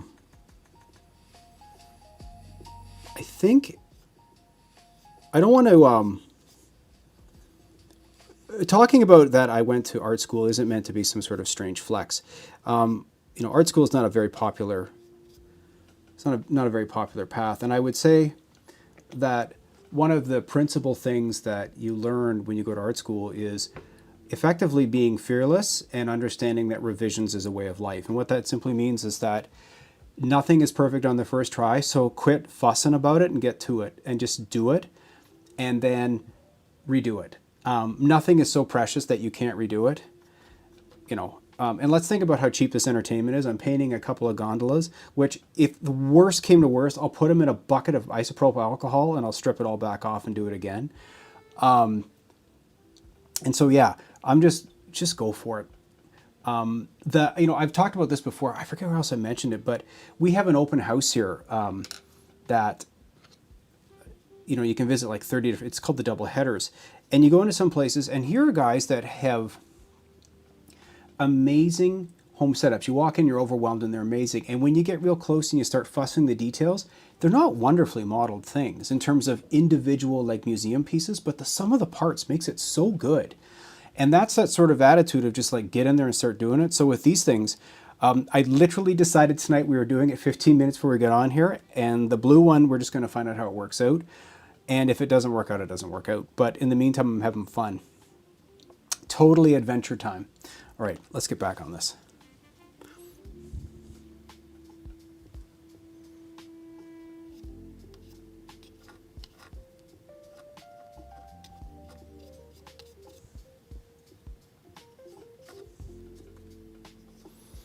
Again, the paint is so lousy that its pigmentation is weak,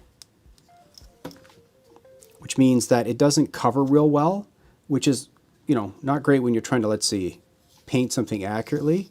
But for doing this sort of stuff, it works really well. All right.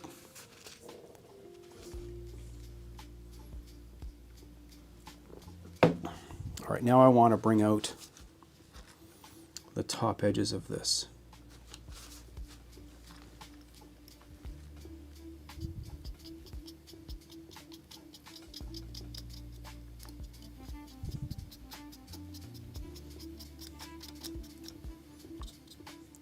I would say that when I'm thinking about watching some of the Boomer episodes, oh, that's a bugger, didn't want that. Oh, well.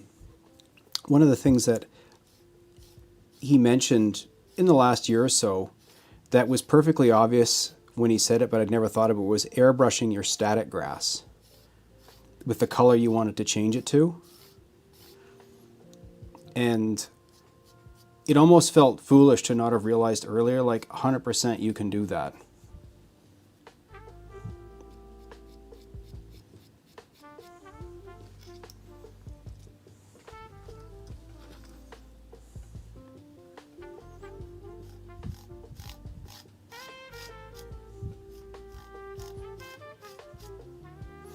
Probably need to add some rust, eh?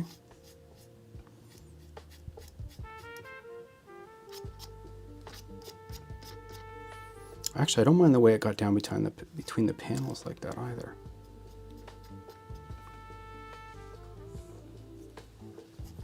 That is looking pretty rotten. Fun is the most important, 100%. Yeah, grass next to the track is dirty. These are looking pretty rotten at this point. See how I accidentally pressed too hard with the brush and got the rust color in between the rails? I don't mind that at all. Like, it looks like rusty little panels. Do I just do more of that?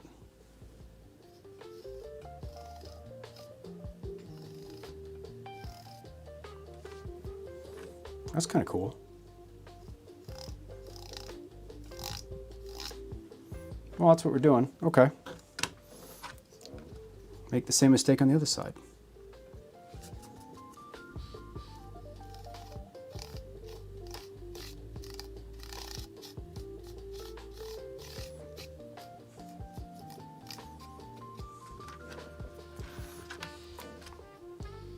Okay.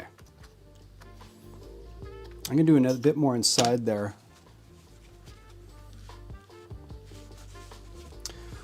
Happy mistakes. Yeah, that's what I was describing upside down. Okay, got it. All right. Well, hey, listen. Okay, there's a dare to do something upside down. How about we try adding a bit of panel liner upside down? So I have dark brown, which is effectively black, and I've got this brown, which is effectively black.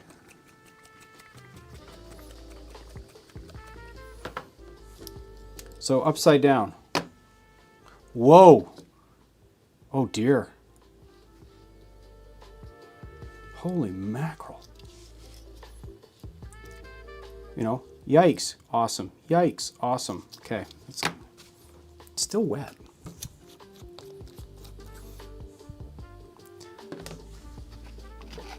So let's start putting,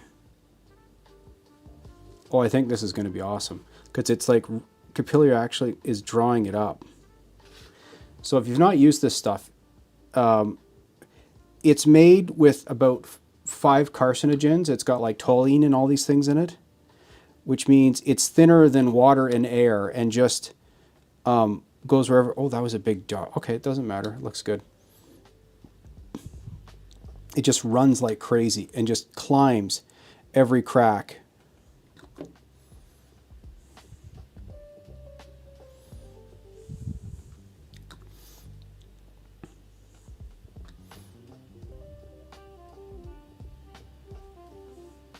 Whew.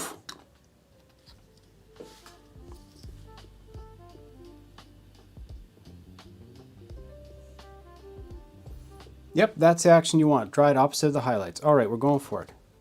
I'm going to do the other side. It's good enough for who it's for, and that's me.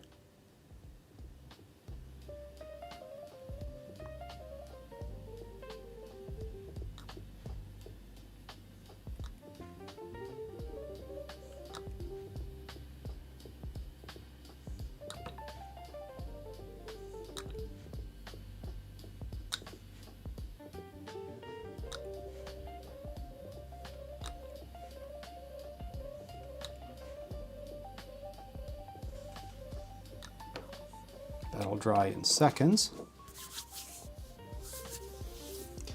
So this is what I love about, so I'm have some 2006. Panel liner is in the hobby shop beside all the other paints all the time, and I've never thought about it. It was Gundam modelers that I learned about this stuff from. And the panel lining is literally that. You'll get the Gundam legs and such, and they have all these different intricate little panels, and you touch the panel and this stuff just takes off and fills in the panels. And I'm like, oh, that would be great for model railroading, I think. The other one that I found, and I used it on the other cars for greasy, yucky mess, is Nuln oil. This stuff is a staple for the Warhammer guys for making like yucky, gross, oily stuff. This works great. I put this on the tank car. Again, this is like a wonderful product. And if you've never used like any of these Citadel colors, like check out, you shake this up, open it up, and they literally have like this little nozzle, so you can like take your little paintbrush and dip off of that. Right? What an intelligent bottle. Anyway, we don't need any of that today. I can never get panel lines to work decently. So let me think. If this one, well, let's give the, oh, see, there's paint right there. Let's see what we can do with this. I will paint the trucks. I don't know if I'm going to do that tonight.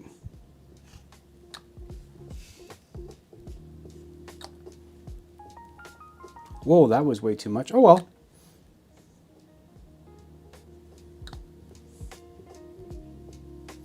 Oh boy, I'm putting way too, oh, you know what? We're going to live with this.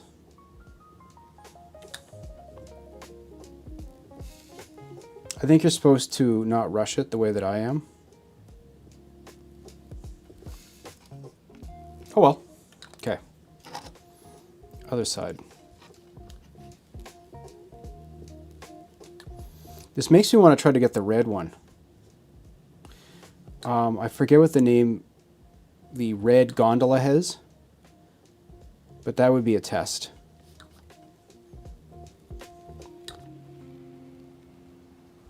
Oh, way too much. Oh well. That'll be way too much too. These are supposed to be just little drips, not like huge globs.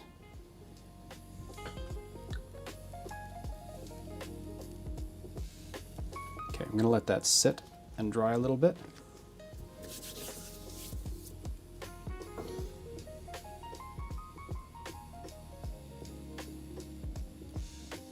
Very unstable Citadel paints. Huh, I don't know anything about the brand. And I'll be honest, I bought this one at a place that we have here called Lens Mill, which basically is like somewhere between a fabric store and a secondhand shop.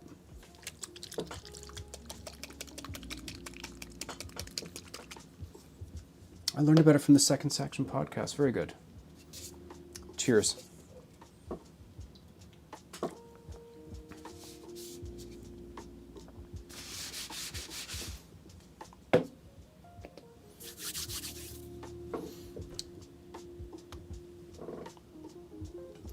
We're getting there. Went way overboard on that one. Oh. Griffey, you are a 10 out of 10 cheerleader tonight. Awesome. Totally in my court for this one. Still soaking of India ink.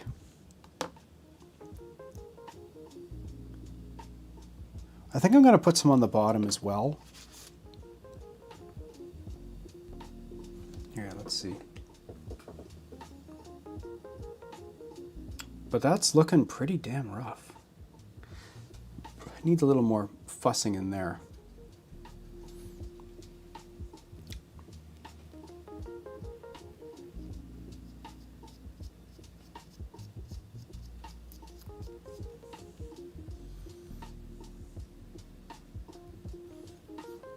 Oh, keep it up. I love it.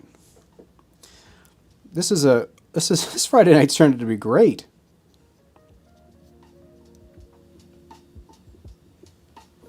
Weathering is random in nature for sure.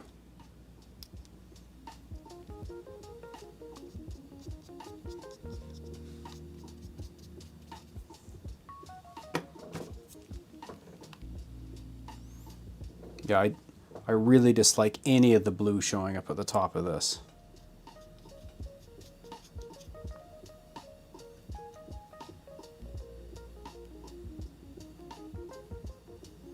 So I think the difficulty with the panel liner is I can't use it for a rust effect because it just takes off too fast. I need something that is a little less mind of its own.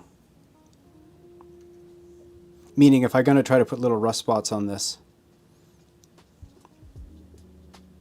I wonder if I should try a rust spot.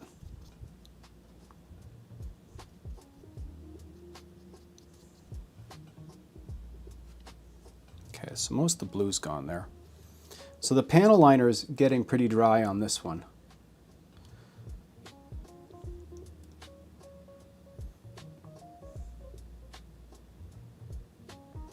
Yeah, the bits that just don't look dry, looking like fine rust coming through the paint. Just use, yeah, I'm going to use some paint. I'm just going to go for it. Let's see if I can, let's try to make this,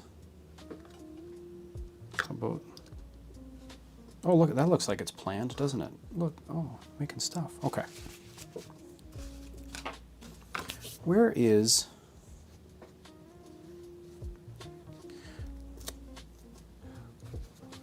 this is basically, I've just been double dog dared to just start doing some rust spots on this tonight. So we're going to just go for it. All right, so. Edge of a credit card. You guys know so many tricks. Holy mackerel. So I've got a sponge here. And I got some paint on it. So I'm just going to give it, I don't know, a couple little spots and try to turn those into rust streaks. Ooh, I like the pencil line thing. Let's do like, and let's get some there. That's really rusty there. Oof, a little heavy, but, and we'll do that there. One more up top. Let's do there. Oh, we got to do something on, which letter do we like the least? Let's hit the E. Okay, that's all I'm going to do, and then I'm going to go back in with some burnt sienna and drag that down and make it look rusty. Let's flip it around.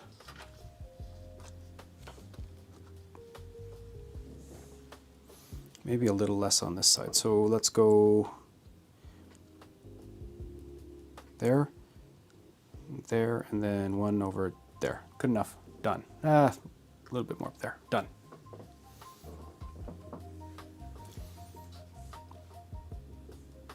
All right. And we probably should do the same on the other one. Man, I went super heavy with that panel liner. It just took off. Oh.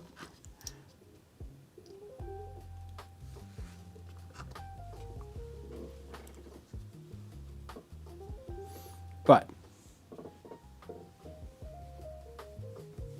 good evening, Darren. How about there? And there. That's big. And there. And one up there.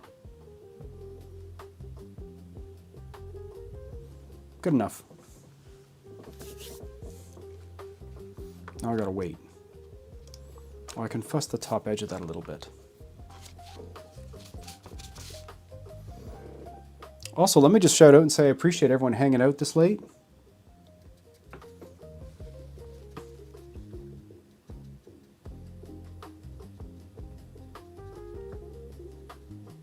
Not bad. It's very late early here. Where is here? If you don't mind me asking.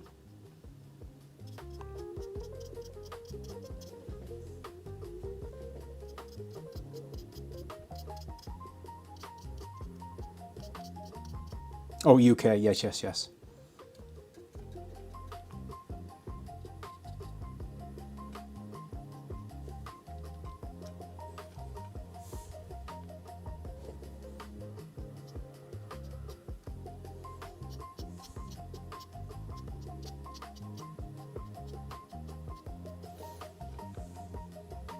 Not bad.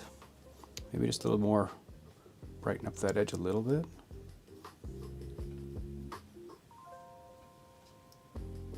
Yeah, it looks pretty rough.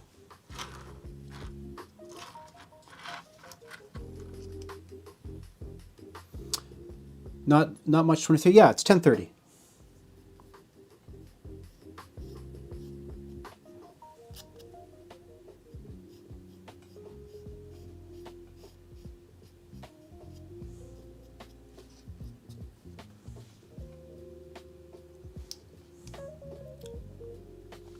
One of the things that I am actually pleased with this is, again, I can walk to the Galt sub yard,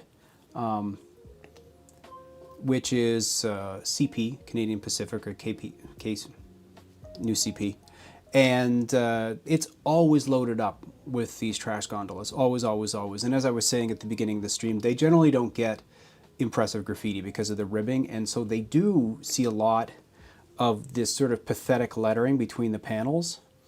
And you know what? This, to me, my naked eye, this looks very similar to what I see over there, so I'm really happy.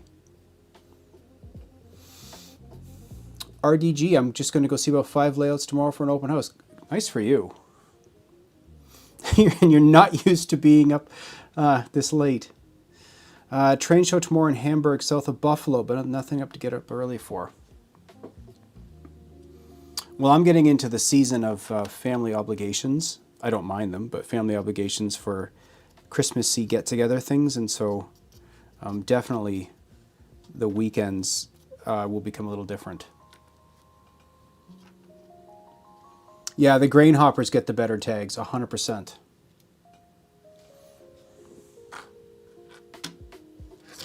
All right, so while the panel lining disaster over here continues up,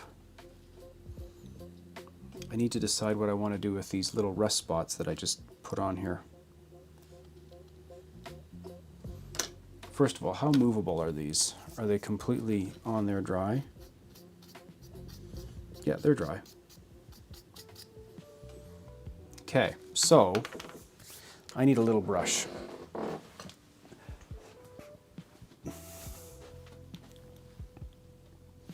Do I have a little brush? What do we got? Oh, that'll work.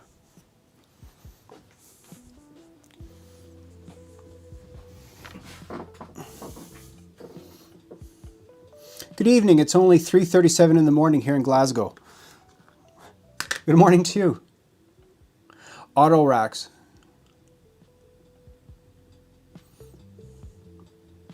So is Dystopia your tag? Because I've got some soul cars that have probably taken a trip over the border in their lives. Well, I'll do you one better, Paul. If they come here, they'll come back to you in bad shape.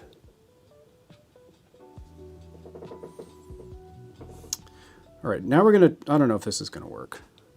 So the chocolate, we'll call it, is old rust, and I want to streak it with new rust. So I'm going to put on some dots of the burnt sienna. I already don't know if this is going to work. And then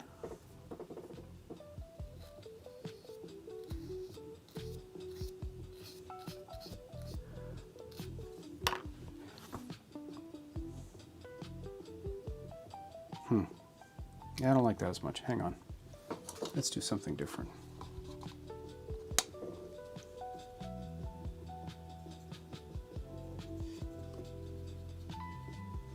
Have I tried heat to alter the sides?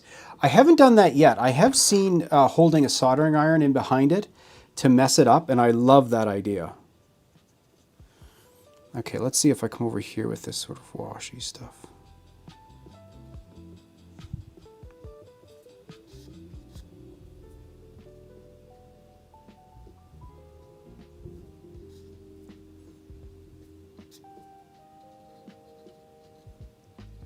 Well, that's not bad. Okay, so this is, I just took equivalent to the raw sienna, and I'm just like, I made a bit of a wash.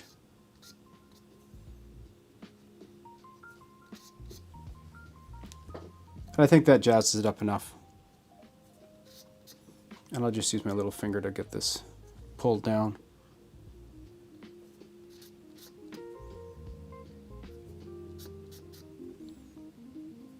Maybe a little heavy-handed, but oh well, here we are.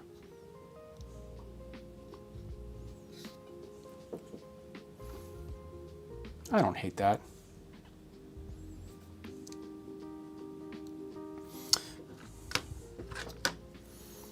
Yeah, Paul, if things happen to wind up here, I'm a diabolical crew, I'm sure, would just descend upon it and give it a harsh Canuckian treatment.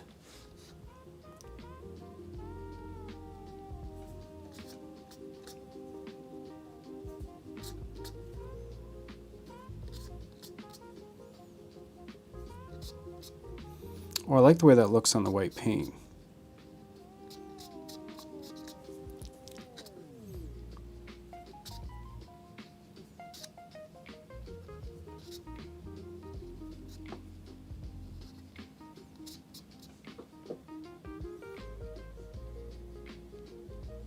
Oh, if you have a heat shield thing when using heat shrink, go for it. Yeah.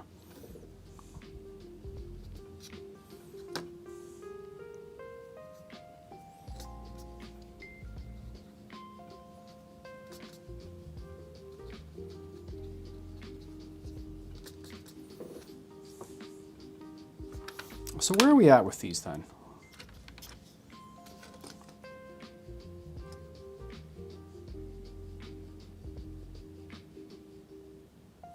I was just using my soldering iron to cut styrofoam just last night.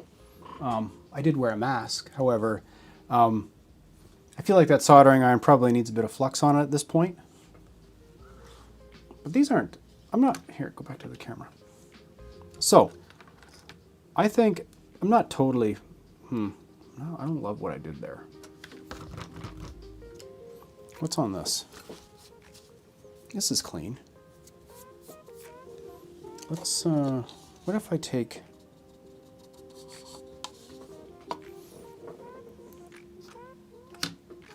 what if I just,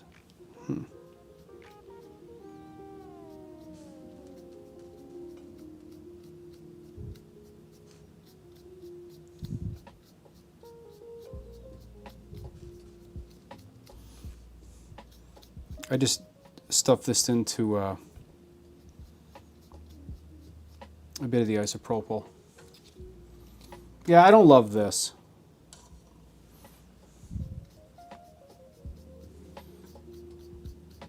But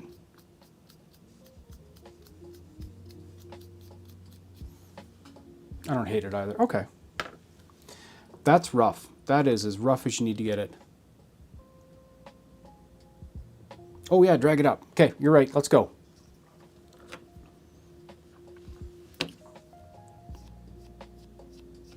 Now we're talking.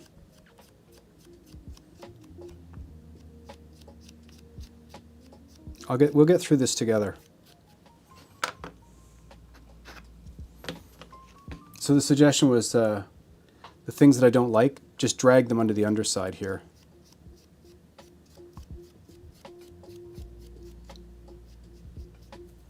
That little spot bugs me right there.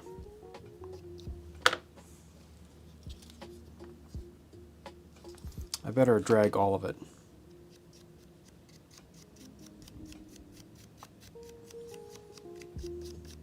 Probably that rust effect was a bit heavy-handed, but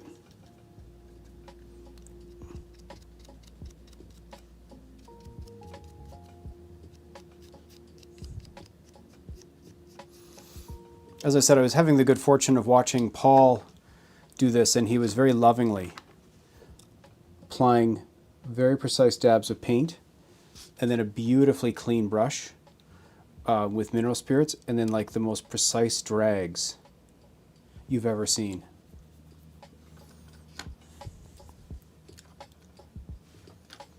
All right, let's go back over here.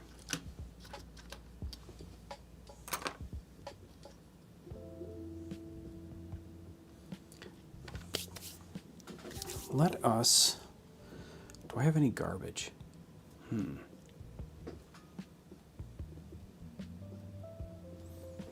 It's been 2 hours? Oh my goodness. All right, let me,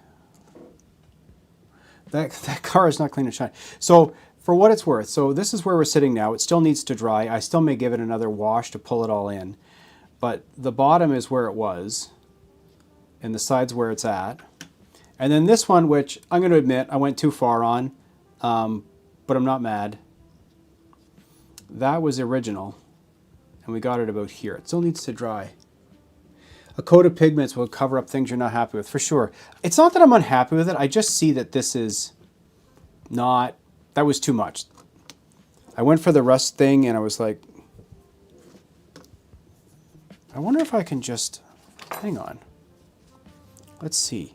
I don't have any cotton swabs, but maybe I can. Oh, I don't like that. I'm wrecking that up, but okay. So I've scraping the blue through. See what I did there?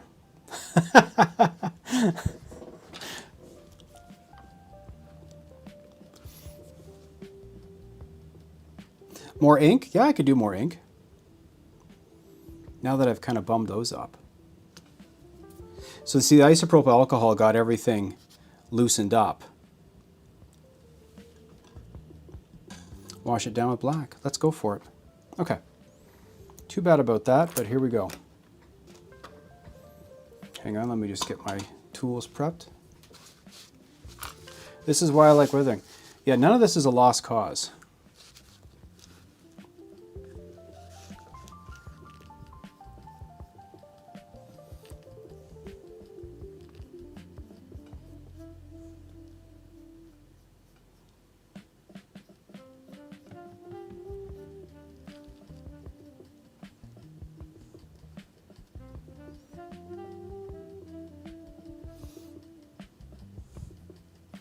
Well, it felt too far at the time. Let's do a little bit on the inside too, because garbage sits in there. Maybe a little bit down the sides.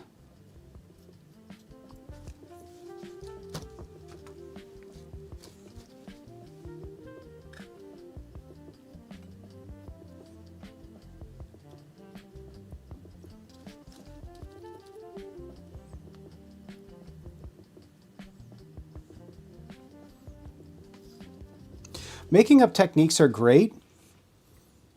Oh, India ink and isopropyl alcohol. About like 1 drop of India ink for quite a bit of the alcohol. Well, one thing's for sure, this will be the only car in the layout that looks like this.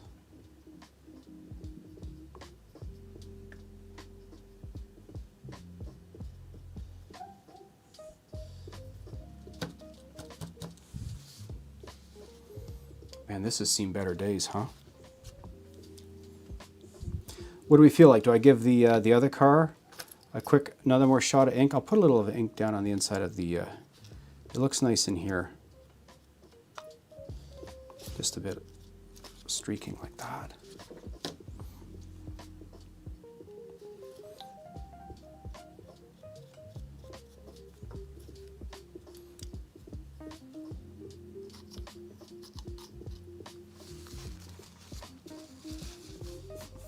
The salt, yeah. Your salt hoppers are, in a word, decrepit.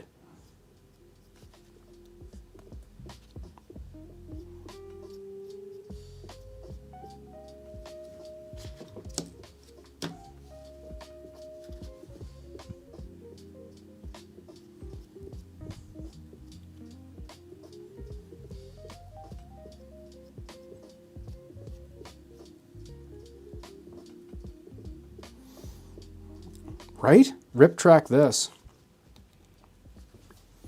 Okay. So, let's get rid of this. Garbage can right there. So these guys are sitting here.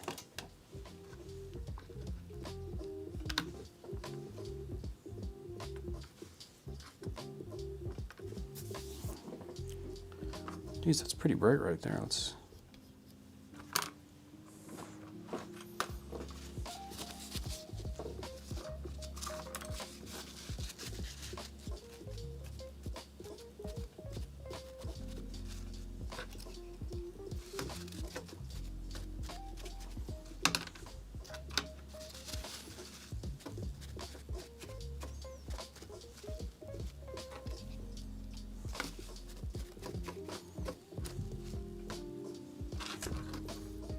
You know, I don't love that the blue came back through, but it's not unconvincing either. Yeah, it's unconvincing. Oh well.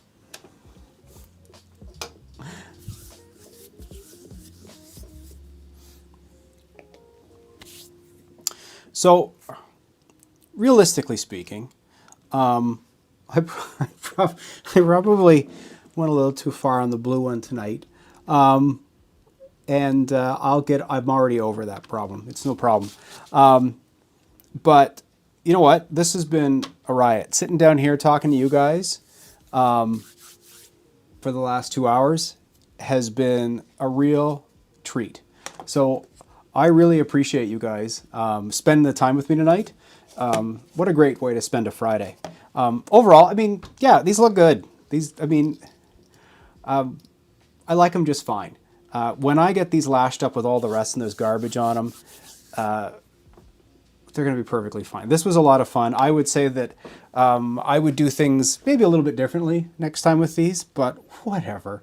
I'll put a picture into the community tab in the next day or so where these full of junk, and I think probably I'll be happy with them then. Anyway, this was a lot of fun. I hope that everyone had a great night as well. Thanks for swinging by. I will see you probably in 2 weeks on my next live stream, and I'm working like desperately to get this city done so I can share how it's all turning out, because I'm super excited, because you know what? Once that top's done, then I can start working on sitting down at this little bench and working on building after building after building and building some structures, which will be great. Anyway, thanks for stopping by. I'll see you next time, and have a great night.